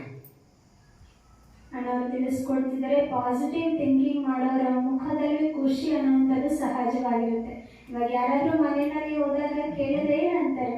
ಅಯ್ಯೋ ಆ ಪರಿಸ್ಥಿತಿ ಇದೆ, ಈ ಪರಿಸ್ಥಿತಿ ಇದೆ. ಆ ಚೇತನತೆ ಅಂತಕ್ಕಂಥದ್ದು ಮುಖದಲ್ಲಿ ಇರೋದಿಲ್ಲ. ಕಾರಣ ವಿಚಾರಗಳ ಸಕಾರಾತ್ಮಕತೆಯ ಕೊರತೆ. ಹಾಗಾಗಿ ನಮ್ಮ ವಿಚಾರಗಳನ್ನ ಎಷ್ಟು ಮಟ್ಟಿಗೆ ನಾವು ಪಾಸಿಟಿವ್ ಮಾಡ್ಕೊಳ್ತೀವಿ, ಸಹಜವಾಗಿ ಮುಖದಲ್ಲಿ ಯಾವುದು ಪ್ರಜ್ವಲತೆ ಇರುತ್ತೆ. ಅಂತ ಆತ್ಮಗಳೇ ಬಾಬರವರ ಒಂದು ಮಾತಿನ ಪ್ರಕಾರ ಅವರ ಮುಖ ಮ್ಯೂಸಿಯಂ ಕೆಲಸ ಮಾಡುತ್ತೆ ಅಂತ ಅವರು ತಿಳಿಸ್ಕೊಡ್ತಾರೆ. ಅದ್ರ ಮೂಲಕ ಆ ಬಾಬರವರ ಪ್ರತ್ಯಕ್ಷತೆಯೂ ಸಹ ಅಂತ ಆತ್ಮಗಳ ಮೂಲಕ ಆಗತ್ತೆ. ಇದಕ್ಕೋಸ್ಕರ ನಾವು ಬುನಾದಿ ಆಗ್ಬೇಕು ಅಂದ್ರೆ ನಮ್ಮ ತಳಪಾಯ ಹೇಗಿರ್ಬೇಕು? ಪಾಸಿಟಿವ್. ನಮ್ಮ ವಿಚಾರಗಳು ಪ್ರತಿ ಹೆಜ್ಜೆಯಲ್ಲೂ ಪಾಸಿಟಿವ್ ಮಾಡ್ಕೋಬೇಕು. पॉजिटिव सोचने वाला उसका मन हल्का है, वो है फरिश्ता। इसलिए अगर मुझे फरिश्ता बनना है, कर्मातीत बनना है, योग युक्त बनना है, पॉजिटिव बनना है। ಯಾರು ಸಕಾರಾತ್ಮಕವಾಗಿ ವಿಚಾರ ಮಾಡ್ತಾರೆ ಅವರು ಫರಿಷ್ಠೆಗಳಾಗ್ತಾರೆ. ಅವರ ಮನಸ್ಸು ಹಗುರವಾಗಿರುತ್ತೆ. ನಾನೀಗ ಫರಿಷ್ಠೆ ಆಗ್ಬೇಕು, ಹಗುರನಾಗ್ಬೇಕು, ನನ್ನ ಕರ್ತವ್ಯ ಆಗ್ಬೇಕು ಅಂದ್ರೆ ಪಾಸಿಟಿವ್ ಯೋಚನೆಗಳನ್ನ ಮಾಡಬೇಕು. जो निगेटिव सोचता है, विरस सोचता है, उस व्यक्ति का दिमाग गर्म रहता है। और जिसका दिमाग गर्म रहता है उसके दिमाग में केमिकल उतरते हैं, उसे शरीर की बीमारियां होती है। ಯಾರು ನೆಗೆಟಿವ್ ವಿಚಾರ ಮಾಡ್ತಾರೆ ಅವರ ಬುದ್ಧಿ ತುಂಬಾ ಬಿಸಿ ಆಗ್ಬಿಡುತ್ತೆ. ಅವರ ಮೆದುಳು ಫುಲ್ಲು ಬಿಸಿ ಆಗ್ಬಿಟ್ಟು ಅದು ಕ್ರಿಯೇಟ್ ಮಾಡ್ತಕ್ಕಂಥ ಕೆಮಿಕಲ್ಸ್ ಕೂಡ ಹೇಗಿರುತ್ತೆ? ದೇಹದಲ್ಲಿ ರೋಗವನ್ನ ಉತ್ಪತ್ತಿ ಮಾಡಲಿಕ್ಕೆ ಸಾಧಕವಾಗ್ತಕ್ಕಂಥ ಕೆಮಿಕಲೇ ಉತ್ಪತ್ತಿ ಆಗುತ್ತೆ. ಹಾಗಾಗಿ ನಮ್ಮ ನೆಗೆಟಿವ್ ವಿಚಾರಗಳ ಒಂದು ಅರ್ಥವನ್ನು ಮಾಡಿಕೊಂಡು ಅದರ ಒಂದು ನೆಗೆಟಿವ್ ಅನ್ನು ಅರ್ಥ ಮಾಡಿಕೊಂಡು ಅದರಿಂದ ನಾವು 70% शरीर की बीमारी हो रही नेगेटिव सोचने से। इसलिए कहते हैं ना, जिसका पाव गरम, पेट नरम, दिमाग ठंडा, उस घर में कोई डॉक्टर है उसको मार दो डंडा। ಅಣ್ಣ ತಿಳಿಸ್ಕೊಡ್ತಾರೆ. ಹಾಗಾಗಿ ಯಾರ ಕಾಲು ಬಿಸಿ ಆಗಿರುತ್ತೆ, ಯಾರ ಒಂದು ಹೊಟ್ಟೆ ಸ್ಮೂತ್ ಆಗಿರುತ್ತೆ, ಅಂದ್ರೆ ಗಟ್ಟಿ ಇರೋದಿಲ್ಲ. ಅದೇ ಹೇಳ್ತಾರಲ್ಲ, ಹೊಟ್ಟೆ ಗ್ಯಾಸ್ಟ್ರಿಕ್ ಆದ್ರೆ ಹೇಗಿರುತ್ತೆ? ಹೊಟ್ಟೆ ಗಟ್ಟಿ ಆಗ್ಬಿಡತ್ತಲ್ವಾ. ಸೊ ಹೊಟ್ಟೆ ಹೇಗಿರ್ಬೇಕು? ನರಮ್ ಆಗಿರ್ಬೇಕು. ನರಮ್ ಅಂದ್ರೆ ಸ್ಮೂತ್ ಆಗಿ ಮೃದುವಾಗಿರ್ಬೇಕು. ತಲೆ ತಣ್ಣಗಿರುತ್ತೆ. ಅವ್ರ ಮನೆಯಲ್ಲಿ ಡಾಕ್ಟರ್ ಇದ್ರು ಏನ್ ಮಾಡಿ ಅವ್ರು ಓಡಿಸ್ಬಿಡಿ, ಬೇಕಾಗಿಲ್ಲ, ಅವ್ರ ಮನೆಗೆ ಡಾಕ್ಟರೇ ಬೇಕಿಲ್ಲ. ಈ ರೀತಿ ಒಂದು ಗಾದೆ ಮಾತು, ಜನಪದ ಹಾಗೆ ಹಿಂದಿಯಲ್ಲಿ ಇರ್ತಕ್ಕಂಥ ಒಂದು ಜನಪದ. ಈ ಜನಪದ ಈ ರೀತಿ ಇದೆ. ಹಾಗಾಗಿ ನಾವೇನ್ ಮಾಡಬೇಕು, ಪಾಸಿಟಿವ್ ಆಗಿರ್ಲಿಕ್ಕೆ ನಮ್ಮ ತಲೆ ತಣ್ಣಗಿರ್ಬೇಕು ಅಂದ್ರೆ ಹೇಗಿರ್ಬೇಕು, ನಮ್ಮ ವಿಚಾರ ಪಾಸಿಟಿವ್ ಆಗಿ. 70% शरीर की बीमारी हो रही है निगेटिव सोचने से. 70% ಒಂದು ರೋಗಕ್ಕೆ ಕಾರಣನೇ ನಮ್ಮ ನೆಗೆಟಿವ್ ವಿಚಾರ ಅಂತ ಹೇಳಿ. बाकी 30% बीमारियां माँ बाप को शुगर है उसको भी होगी, खान पान कर्म, ये 70% निगेटिव टेंशन से. इसलिए अगर हेल्दी बनना है, हैप्पी बनना है, सुखी बनना है, पॉजिटिव रहो. 30% ನಲ್ಲಿ ಇನ್ನ ತಂದೆ ತಾಯಿಯಿಂದ ಹೆರಿಡಿಟಿಯಿಂದ ಬರ್ತಕ್ಕಂಥ ರೋಗ ಆಗಿರ್ಬೋದು, ಊಟ ತಿಂಡಿಯಲ್ಲಿ ಹೆಚ್ಚು ಕಮ್ಮಿ ಆಗೋದ್ರಿಂದ ರೋಗ ಆಗಿರ್ಬೋದು ಬರ್ಬೋದು. ಆದ್ರೆ 70% ರೋಗಗಳು ನಮ್ಮ ನೆಗೆಟಿವ್ ವಿಚಾರದಿಂದ. ಮತ್ತೆ 40 ವರ್ಷಕ್ಕೆ ಇಷ್ಟು ಈ ರೋಗ ಬರಬಹುದು, 50 ವರ್ಷಕ್ಕೆ ಈ ರೋಗ ಬರ್ಬೋದು ಅನ್ನೋ ವಿಚಾರಗಳನ್ನ ಇಟ್ಕೊಂಡಿರ್ತೀವಲ್ಲ ಬುದ್ಧಿಯಲ್ಲಿ, ಅದರಿಂದನೂ ಸಹ. आज किसी को पेट की बीमारी होती है, पेट के संबंध की, ईर्ष्या वाले विचार चलाने वालों को पेट की बीमारी होती है. इसीलिए कहते हैं ना, तो मेरे को देख करके तुम्हारे पेट में जलन होता है क्या? ಈಗ ಹೊಟ್ಟೆ ಪ್ರಾಬ್ಲಮ್ ಆಗತ್ತೆ. ಹೊಟ್ಟೆ ಪ್ರಾಬ್ಲಮ್ ಯಾರಿಗಾದ್ರು ಹೇಳ್ತಾರಲ್ಲ, ನನ್ನ ನೋಡಿದ್ರೆ ನಿಮ್ಗೆ ಹೊಟ್ಟೆ ಉರಿನಾ. ಸೊ ಹಾಗಾಗಿ ಹೊಟ್ಟೆ ಪ್ರಾಬ್ಲಮ್ ಏನು, ನಮ್ಮ ವಿಚಾರದಿಂದಾನೇ ಹೊಟ್ಟೆ ಪ್ರಾಬ್ಲಮ್ ಕೂಡ ಬರುತ್ತೆ. आज किसी को दूर का कम दिखता है, दूसरे की बुराई को आंखें फाड़ फाड़ के देखेंगे गुस्से से. जो आंखें फाड़ता है, बड़ी बड़ी करता है, आंखों की पुतली फैल जाती है. फिर डॉक्टर के पास जाएंगे, कहेंगे डॉक्टर जी मुझे आजकल धुंधला दिखता है. तो डॉक्टर चेक करता है, कहता आपको नंबर लगा, चश्मा लगाना पड़ेगा. चश्मा तो लगाया, फिर भी बुराई देखना नहीं चलेंगे, नंबर बढ़ता ही जाएगा. ಅಣ್ಣ ತಿಳಿಸ್ಕೊಳ್ತಾರೆ, ಕೆಲವೊಬ್ರದ್ದು ಕಣ್ಣು ಏನಾಗುತ್ತೆ ಸರಿಯಾಗಿ ಕಾಣೋದಿಲ್ಲ ಅಂತ ಹೇಳಿ. ಯಾಕಂದ್ರೆ ದೂರದ್ದು ಬೆಟ್ಟ ನೋಡಗೆ ಅನ್ನೋ ತರ. ಸೊ ಅವ್ರಿಗೆ ಏನಾಗುತ್ತೆ, ಎಲ್ಲಾನು ದೊಡ್ಡ ದೊಡ್ಡದಾಗಿ ಅವರಿಗೆ ಆ ನೆಗೆಟಿವ್ ವಿಚಾರಗಳೇ ಕಾಣೋದ್ರಿಂದ ಕಣ್ಣಿನ ಒಂದು ಮಂಜುತನ, ಈ ತರ ಹತ್ತಿರದ್ದು ದೂರದ್ದು ಹತ್ತಿರಕ್ಕೆ ಈ ರೀತಿ ಕಾಣ್ದಾಗ ಏನ್ ಮಾಡ್ತಾರೆ, ಡಾಕ್ಟರ್ ಹೋಗ್ತಾರೆ. ಡಾಕ್ಟ್ರೇ ನನಗೆ ಕಣ್ಣು ಸರಿಯಾಗಿ ಕಾಣ್ತಿಲ್ಲ ಅಂತ ಹೇಳಿದಾಗ ಅವ್ರು ನಿಮ್ಗೆ ಖಂಡಿತ ನಂಬರ್ ಬಂದಿದೆ, ಚಶ್ಮಾ ಹಾಕೋಬೇಕು. ಇವನ್ ಚಶ್ಮಾ ಬಂದ್ಮೇಲೂ ಸಹ ಆ ನೆಗೆಟಿವ್ ನೋಡ್ತಕ್ಕಂಥ ಕಣ್ಣು ಮಾತ್ರ ಸರಿ ಹೋಗಿರೋದಿಲ್ಲ ಅಂತ ನೋಡ್ತೀನಿ. आज किसी को बीपी हाई हो जाता है, ब्लड प्रेशर बढ़ता है, क्यों? बीती हुई घटना को जो याद करता है उसका बीपी हाई हो जाता है. इसलिए बीती हुई घटना को भूल जाओ. जो हुआ अच्छा हुआ, जो हो रहा अच्छा, जो होगा वो भी अच्छा. इसीलिए बीती हुई घटना को भूलने वालों को बीपी कभी हाई नहीं होगा. ಯಾರಿಗೆ ಬ್ಲಡ್ ಪ್ರೆಷರ್ ಆಗುತ್ತೆ, ಅದಕ್ಕೆ ಮೇನ್ ಕಾರಣ ಏನು ಅಂತ ಅನ್ನೋದು ತಿಳಿಸ್ತಿದ್ದಾರೆ. ಅಂದ್ರೆ ಕಳೆದೋಗಿರುವಂತ ಮಾತುಗಳನ್ನ ಅದರ ಬಗ್ಗೆನೇ ವಿಚಾರ ಮಾಡೋದು, ಅದರ ಒಂದು ಆಕರ್ಷಣೆಯಲ್ಲಿರೋದು, ಅದರ ವಿಚಾರಧಾರೆಯಲ್ಲಿ ಸಿಕ್ಕಾಕೊಂಡಿರೋದು. ಅನೇಕ ವಿಚಾರಗಳು ಈ ಬ್ಲಡ್ ಪ್ರೆಷರ್ ಬರುವಂಥದ್ದೇ ಹಳೆಯ ಒಂದು ನೆನಪುಗಳು, ನೆಗೆಟಿವ್ ನೆನಪುಗಳು. ಅದು ನಮಗೆ ಬೇಡದೇ ಇರ್ತಕ್ಕಂಥ ವಿಚಾರಗಳಲ್ಲಿ ನಾವು ಎಷ್ಟು ಮಟ್ಟಿಗೆ ಸಿಕ್ಕಾಕೊಂಡಿರ್ತೀವಿ, ಅದೇನ್ ಮಾಡುತ್ತೆ, ಯೋಚನೆ ಮಾಡಿಸಿ ಬ್ಲಡ್ ಪ್ರೆಷರ್ ಜಾಸ್ತಿ ಮಾಡುತ್ತೆ. ಈಗ ಬ್ಲಡ್ ಪ್ರೆಷರ್ ಇಂದ ಹೊರಗೆ ಬರ್ಬೇಕು ಅಂದ್ರೆ ಏನ್ ಮಾಡ್ಬೇಕು, ಹಳೆಯದನ್ನೆಲ್ಲ ಕಳೆದೋಗಿರೋದು ಒಳ್ಳೇದೇ ಆಗುತ್ತೆ. ಅದೇನೇ ಆಗಿರ್ಬೋದು, ಏನ್ ಒಳ್ಳೇದೇ ಆಗಿದೆ ಅಂತ ತಿಳ್ಕೊಂಡು ಏನ್ ಮಾಡ್ಬಿಡ್ಬೇಕು, ಅದನ್ನ ತೊಳೆದು ಹೊರಗೆ ಹಾಕ್ಬಿಡ್ಬೇಕು ಅಂತ. आज किसी को अस्थमा होता है, दमा, कोई भी बातों को पेट में दबा कर रखेंगे, क्या हुआ, कुछ नहीं हुआ, अरे बताओ क्या हुआ, नहीं कुछ नहीं हुआ, बहुत कुछ है, दबा कर रखेंगे दमे का प्रॉब्लम. इसीलिए कोई भी बातों को दबा कर नहीं रखो. अगर कोई है बातें अंदर, खुले दिल से सबको सुनाओ और हल्के रहो. ಈಗ ಅಸ್ತಮ ಬರುತ್ತೆ, ಅದೇ ಕಣ್ಣವ್ರು ಹೇಳ್ತಾರೆ, ಕೆಲವರು ಏನ್ ಮಾಡ್ತಾರೆ ಅಂದ್ರೆ ವಿಚಾರಗಳು ಏನೇನೋ ಓಡ್ತಾ ಇರುತ್ತೆ, ಅಂದ್ರೆ ಎಲ್ಲ ಒಳಗೆ ಇಟ್ಕೊಂಡಿರ್ತಾರೆ ಆ ಪ್ರೆಷರ್ನ. ಹೊರಗೆ ಏನಾದ್ರು ಹೇಳಿ ಏನಾಯ್ತು ಅಂತ ಹೇಳಿದ್ರೆ ಇಲ್ಲ ಏನೂ ಇಲ್ಲ, ಆದ್ರೆ ನೋಡಿದ್ರೆ ತುಂಬಾ ಅನೇಕ ವಿಚಾರಗಳು ಒಳಗೆ ತುಂಬಿಟ್ಕೊಂಡಿರ್ತಾರೆ. ಅದಕ್ಕೆ ಏನ್ ಹೇಳ್ತಾರೆ ಅಣ್ಣವರು, ಅದನ್ನ ಹೊರಗೆ ಹಾಕ್ಬಿಡಿ, ಏನಿದೆಯೋ ಅದನ್ನ ಹೊರಗೆ ಹಾಕ್ಬಿಡಿ, ಹಗುರರಾಗ್ಬಿಡಿ ಅಂತ ಹೇಳಿ ತಿಳಿಸ್ತಾರೆ. आज किसी को ज्वाइंट पेन होते हैं, जो गुस्सा करता है, अभिमान भी चलता है, अकड़ करके चलता है, उसका ज्वाइंट के ऊपर प्रेशर पड़ता है, ज्वाइंट पेन के प्रॉब्लम होते हैं. ಇತ್ತೀಚಿನ ದಿನಗಳಲ್ಲಿ ಜಾಯಿಂಟ್ ಪೇನ್ಸ್ ಬರುತ್ತೆ, ಮಧ್ಯ ಮೂಳೆಗಳಲ್ಲಿ ನೋವು ಬರುತ್ತೆ. ಯಾಕೆ ಅಂದ್ರೆ ಅವ್ರಿಗೆ ಕೋಪ, ಟೆನ್ಷನ್, ಪ್ರೆಷರ್, ಆವೇಶ ಜಾಸ್ತಿ ಆಗುತ್ತೆ. ಹಾಗೇನಾಗುತ್ತೆ, ಬಾಡಿನಲ್ಲಿ ನರಗಳು ಗೊತ್ತಿರ್ಬೋದು, ಎಲ್ರಿಗೂ ಅನುಭವ ಇದ್ದೇ ಇರುತ್ತೆ. ಅದು ನಮ್ಮ ದೇಹದಲ್ಲಿ ಹೆಚ್ಚಿನ ಪ್ರಭಾವನ, ಒತ್ತಡವನ್ನು ಉತ್ಪತ್ತಿ ಮಾಡುತ್ತೆ. ಅದೇನು ಮಾಡುತ್ತೆ ಜಾಯಿಂಟ್ಸ್ನಲ್ಲಿ ಪ್ರಾಬ್ಲಮನ್ನು ಕ್ರಿಯೇಟ್ ಮಾಡುತ್ತೆ. ಹಾಗಾಗಿ ಏನು ಮಾಡಬಾರ್ದು. आज किसी को स्पॉन्डाइलेट होता है, सर्वाइड, रास्ते में जा रहे सब्जी लाने के लिए जा रहे मार्केट में, देखेंगे वो क्या करती है, वो क्या करता है, जो इधर उधर देखता है उसको स्पॉन्डाइलेट होता है. फिर डॉक्टर को कहेंगे डॉक्टर जी मेरे गले में कुछ अखड़न हो रही, तो डॉक्टर चेक करता है, कहता आपको स्पॉन्डाइलेट हुआ. इसका इलाज करके डॉक्टर एक बड़ा सा पट्टा लगाता है. जब पट्टा लगेगा 6 महीना ना इधर देखेंगे ना इधर देखेंगे, सीधा देखते चलना पड़ेगा. भले ताली बजाओ. तो ये शरीर बीमार क्यों हो गया? जिसका मन बीमार उसका तन बीमार होता है.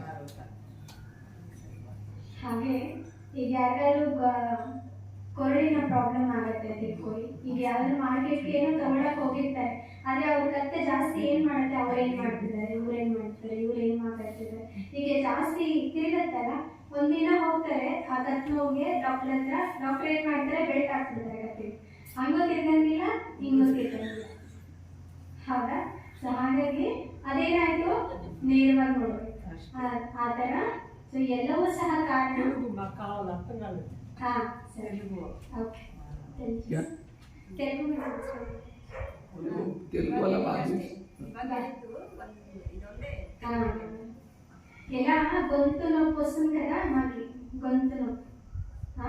సో దానికి ఉదాహరణగా చెప్తున్నారు, నెక్ ప్రాబ్లం ఎప్పుడు వస్తుందో దానికి కారణం ఏంటి, మా విచారంలో దేన్ని మనం నింపుకునే దాని నుంచి మాకు గొంతు నొప్పి వస్తుంది, అది మాకు తెలియకనే మాకు ఎలా అది కారణం అవుతుంది అనే దానికి తెలియజేస్తారు.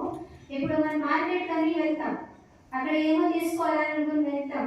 అయితే మాకన్నీ ఇక్కడ పోతుంది, వాళ్ళేం చేస్తున్నారు, వీళ్ళేం చేస్తున్నారు, వీళ్ళేం మాట్లాడుతున్నారు, వాళ్ళేం మాట్లాడుతున్నారు, గొంతు అలా అటు ఇటు తిరుగుతుంది కదా. వన్ డే ఏమవుతుంది, అది ఆ ఒక సంస్కారము గొంతు నొప్పి తెస్తుంది. అప్పుడు డాక్టర్ దగ్గర పోతే ఏం చేస్తారు, బెల్ట్ వేసేస్తారు గొంతు. అప్పుడు అటు తిరగట్లేదు, ఇటు తిరగట్లేదు, స్ట్రైట్ గా చూడాలి. సో అలాగే ప్రాబ్లం ఎక్కడ క్రియేట్ అవుతుందంటే సంకల్పం నుంచి, ఆ నెగటివ్ సంకల్పం నుంచి అనేదానికి ఒక్కొక్క రోగానికి ఉదాహరణ ఇస్తూ అది ఎక్కడిని మాకు ఎక్కడ పోయి తీసుకెళ్తుంది.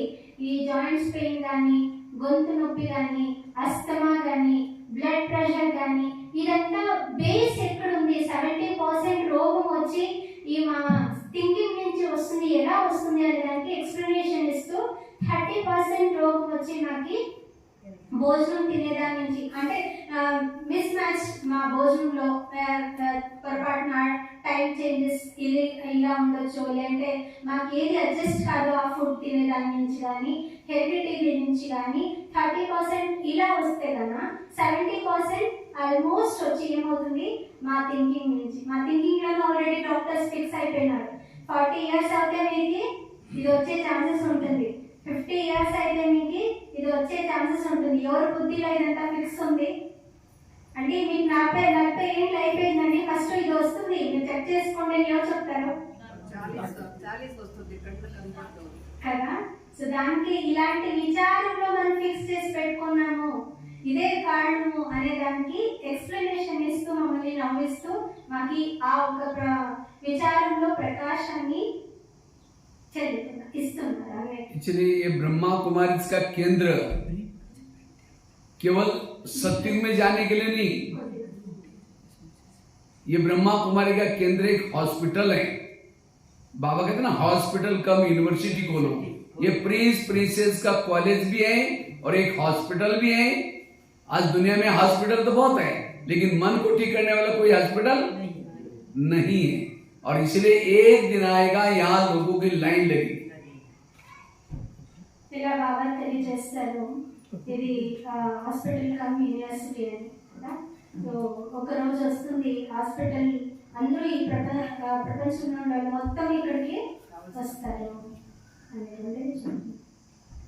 इसलिए मन को ठीक रखो. దేనికోసము మా మనసుని సరిగా పెట్టుకోవాలి. నా మనస్సును आज किसी को शुगर होती, मुझे लगता है कुछ शुगर पेशेंट भी बैठे होंगे वहां. यहाँ शुगर कोई मीठा खाने से नहीं होती. शुगर का मूल कारण है टेंशन. ಇಲ್ಲಿ ಶುಗರ್ ಪೇಷಂಟ್ ಕೂಡ ಕೂತಿರಬಹುದು. ಶುಗರ್ ಕೂಡ ಯಾವ್ದ್ರಿಂದ ಬರುತ್ತೆ, ಅದರ ಬೇಸ್ ಅನ್ನೋದು ಟೆನ್ಷನ್ ಇಂದ ಬರುತ್ತೆ. ಹಾಗಾಗಿ ಮನಸ್ಸನ್ನ ನಾವು ಹತೋಟಿಯಲ್ಲಿ ಇಟ್ಕೊಳ್ಳೋದ್ರಿಂದ ಇದೆಲ್ಲ ಪರಿಸ್ಥಿತಿಗಳನ್ನ ನಾವು ಗೆಲ್ಲಬಹುದು ಅನ್ನೋದನ್ನ ತಿಳಿಸ್ತೀವಿ. तो क्या क्या टेंशन है? मैं इसकी माँ हूं, इसको मैंने पढ़ाया लिखाया छोटी से बड़ा किया, जब इसकी शादी हुई अपनी पत्नी का मानता है, मुझे नहीं पूछता। टेंशन ಒಂದು ತಾಯಿಗೆ ಟೆನ್ಷನ್ ಹೇಗೆ ಬರುತ್ತೆ? ಮಗುನ ಬೆಳೆಸ್ತಾರೆ, ಓದಿಸ್ತಾರೆ, ಮದುವೆ ಮಾಡ್ತಾರೆ, ಕೊನೆಗೆ ಮದುವೆ ಆಗಿರೋರ್ನ ಅವ್ರ ಮಾತು ಕೇಳ್ತಾರೆ, ನಮ್ಮ ಮಾತು ಕೇಳೋದಿಲ್ಲ, ಟೆನ್ಷನ್ ಸ್ಟಾರ್ಟ್ ಅಲ್ವಾ? ಈ ರೀತಿ मैं इसकी माँ हूँ, मैं इसकी सास हूँ, मैं इसका पति हूँ, मेरे बच्चे नहीं मानते, मेरे नौकर नहीं मानते, आज दुनिया भर का टेंशन। मेरा दुकान नौकरी चली गई, मेरे दुकान ठीक नहीं चल रहा है, कई प्रकार कलयुग मतलब टेंशन का युग। कुछ भी हो जाए, बाबा ने ड्रामा का ज्ञान, कर्मों का ज्ञान, ये सारा अपने संकल्पों को नहीं चला। ಅಣ್ಣ ತಿಳಿಸ್ಕೊಡ್ತಿದ್ದಾರೆ, ಹೀಗೆ ನಾನು ಇಂಥವ್ರ ತಾಯಿ, ನಾನು ಇಂಥವ್ರಿಗೆ ಇಂಥವ್ರು ನನ್ನ ಮಾತು ಕೇಳಲ್ಲ, ನನ್ನ ಮನೆಯವ್ರ ಮಾತು ಕೇಳೋದಿಲ್ಲ, ನನ್ನ ಗುಲಾಮ ನನ್ನ ಮಾತು ಕೇಳೋದಿಲ್ಲ, ನನ್ನ ಸರ್ವೆಂಟ್ ನನ್ನ ಮಾತು ಕೇಳೋದಿಲ್ಲ, ಈ ರೀತಿಯಾದಂತಹ ಅನೇಕ ಪ್ರಕಾರದ ಟೆನ್ಷನ್ ಅನ್ನುವಂಥದ್ದು ಬರುತ್ತೆ. ಹಾಗಾಗಿ ನಮಗೆ ಬಾಬರವರು ನಮ್ಮ ಮನಸ್ಸನ್ನ ಶಾಂತವಾಗಿ ಇಟ್ಕೊಳ್ಳಿಕ್ಕೆ, ಸಕಾರಾತ್ಮಕವಾಗಿ ಇಟ್ಕೊಳ್ಳಿಕ್ಕೆ ಯಥಾರ್ಥವಾದ ಡ್ರಾಮಾ ಜ್ಞಾನ ಕೊಟ್ಟಿದ್ದಾರೆ. ಯಥಾರ್ಥವಾದ ಈ ಒಂದು ಪ್ರಪಂಚದ ಜ್ಞಾನ. ಕಲಿಯುಗ ಅಂದ್ರೆ ಟೆನ್ಷನ್. ಹಾಗಾಗಿ ಆ ಕಲಿಯುಗದಲ್ಲಿ ನಾವು ಎಷ್ಟು ಮಟ್ಟಿಗೆ ನಮ್ಮ ಮನಸ್ಸನ್ನು ಇಡ್ತೀವಿ, ಸಹಜವಾಗಿ ನಮ್ಮ ಮನಸ್ಸು ಟೆನ್ಷನ್ ಆಗಿ ಬರುತ್ತೆ. ಕಲಿಯುಗದಲ್ಲಿ ಮನಸ್ಸಿಡೋದು ಅಂದ್ರೆ ಏನು? ಕಲಿಯುಗದ ದೇಹದ ಸಂಬಂಧ, ದೇಹದ ಪದಾರ್ಥಗಳಲ್ಲಿ ನಮ್ಮ ವಿಚಾರಗಳನ್ನ ತೊಡಗಿಸುವಂಥದ್ದು. ಹಾಗಾಗಿ ಬಾಬಾ ನಮ್ಮನ್ನ ಸಂಗಮ ಯುಗದಲ್ಲಿ ಇಟ್ಟಿದ್ದಾರಲ್ಲ, ಸಂಗಮ ಯುಗ ಎಲ್ಲಿದೆ? ಕಲಿಯುಗದ್ದೇ ಒಂದು ಭಾಗ, ಅದೇ ಸಪರೇಟ್ ಆಗಿದೀವಲ್ಲ. ಹಾಗಾಗಿ ಬಾಬಾ ಅಣ್ಣವ್ರು ತಿಳಿಸ್ಕೊಡ್ತಾರೆ, ಬಾಬಾ ನಮ್ಗೆ ಡ್ರಾಮದ ಜ್ಞಾನ ಕೊಟ್ಟಿದ್ದಾರೆ. ಆ ಒಂದು ಜ್ಞಾನದ ಮೂಲಕ ಕರ್ಮದ ಗತಿ ಏನಿದೆ, ಕರ್ಮದ ಫಲ ನಮಗೆ ಸಿಗುತ್ತೆ ಅಲ್ವಾ? ಇಷ್ಟೆಲ್ಲ ಬೆಳೆಸಿದ್ವಿ, ಪಾಲನೆ ಮಾಡಿದ್ವಿ, ಅವ್ರ ಮಾತು ಕೇಳ್ತಿದ್ದಾರೆ, ಕರ್ಮ ಮಾಡಿದ್ವಿ, ಕರ್ಮದ ಫಲ ಸಿಗುತ್ತೆ. पहले से मैंने आपको बताया, पाँव गरम रखो, पेट को नरम रखो और दिमाग को ठंडा रखो। लेकिन आजकल उल्टा होता है, पाँव रहते हैं ठंडे और दिमाग रहता है गरम। आज पैदल चलेंगे नहीं, वॉकिंग करेंगे नहीं, स्कूटी में जाएंगे, रिक्शे में जाएंगे, पैदल चलेंगे तो लगेगा हम तो, लोग बोलेंगे ये गरीब है, इनके पास कुछ नहीं। इसलिए पैदल चलने की शर्म आती है। इसलिए पैदल चलना, वॉकिंग करना, इससे ब्लड सर्कुलेशन होगा और पेट रहता है टाइट। पनीर की सब्जी 4 रोटी खाएंगे और कद्दू बनाए नाकी मोड़ेंगे। जीभ की टेस्ट पेट में बेस्ट। जो जीभ को अच्छा लगता है वो नहीं खाओ, पेट को जो अच्छा लगता है वही खाओ, क्योंकि जीभ 2 मिनट में नीचे करते हैं, पेट को सारा दिन संभालना पड़ता है। ತಿಳಿಸ್ಕೊಡ್ತಿದ್ರು. ಹಾಗಾಗಿ ಈಗಾಗಲೇ ಹೇಳಿದಂತ ಜನಪದ ಮಾತು, ನಿಮ್ಮ ಪಾದಗಳನ್ನ ಬಿಸಿಯಾಗಿ ಇಟ್ಕೊಳ್ಳಿ ಅಂದ್ರೆ ನಡಿಬೇಕು, ವಾಕ್ ಮಾಡಬೇಕು. ಮತ್ತೆ ಹೊಟ್ಟೆಯನ್ನ ಆದಷ್ಟು ಡಯಟ್ ಫುಡ್ ಹೇಗೆ ಮಾಡುತ್ತೆ ನಮ್ಮನ್ನ, ಹೊಟ್ಟೆನ ದಪ್ಪ ಮಾಡಲ್ಲ, ಹೊಟ್ಟೆ ಭಾರಿ ಮಾಡೋದಿಲ್ಲ ಡಯಟ್ ಫುಡ್ ಅನ್ನು. ಸೊ ಹಾಗಾಗಿ ಹೊಟ್ಟೆಯನ್ನ ಮೃದುವಾಗಿ ಇಟ್ಕೋಬೇಕು, ತಲೆಯನ್ನ ತಣ್ಣಗೆ ಇಟ್ಕೋಬೇಕು. ಇದನ್ನು ಉಲ್ಟಾ ಮಾಡ್ಬಿಡ್ತಾರೆ, ಅದನ್ನ ಉಲ್ಟಾ ಮಾಡಬಾರ್ದು. ತಲೆ ಹೋಗಿ ಬಿಸಿ ಆಗ್ಬಿಡುತ್ತೆ, ಕಾಲು ಹೋಗಿ ತಣ್ಣಗಾಗ್ಬಿಡುತ್ತೆ. ಹಾಗಾಗಿ ಈಗಿನ ಕಾಲದಲ್ಲಿ ಓಡಾಡಬೇಕು ಅಂದ್ರೆ ಏನ್ ಮಾಡ್ತಾರೆ? ಸ್ಕೂಟಿ, ಕಾರು, ಗಾಡಿ, ರಿಕ್ಷಾ ಇದನ್ನೆಲ್ಲ ಉಪಯೋಗ ಮಾಡ್ತಾರೆ. ಬಟ್ ಅದೇ ಓಡಾಡೋದಕ್ಕೆ ನಾಚಿಕೆ, ಏನೇನು ಬಡವರೇನೋ ಇವರು ಅನ್ಕೊಂಡ್ಬಿಡ್ತಾರಲ್ಲ ಜನ. ನಾವು ನಡ್ಕೊಂಡು ಓಡಾಡಿದ್ರೆ ಇವ್ರು ಬಡವರೇನೋ ಅಂತ ಅನ್ಕೊಂಡ್ಬಿಡ್ತಾರಲ್ಲ. ಸ್ಕೂಟಿ ಓಡಾಡಿದ್ರೆ ಓ ಇವ್ರದ್ದು ಸ್ಟ್ಯಾಂಡರ್ಡ್ ಇಟ್ಟಿದೆ ಇಲ್ಲ. ಯಾವುದೇ ಲೋಕಲಾಜಿಂದ ನಾವು ಮುಕ್ತರಾಗಿ ಈ ಒಂದು ಪದ್ಧತಿಯನ್ನು ನಾವು ಅಳವಡಿಸ್ಕೊಳ್ಳೋದ್ರಿಂದ ನಮ್ಮಲ್ಲಿ ಯಾವುದೇ ಪ್ರಕಾರದ ಒತ್ತಡ ಇರೋದಿಲ್ಲ ಅಂತ ಅನ್ನೋದು. इसलिए आज किसी को शुगर होते तो क्या करते? मीठा खाना बंद करते, टेंशन में आना बंद नहीं करेंगे।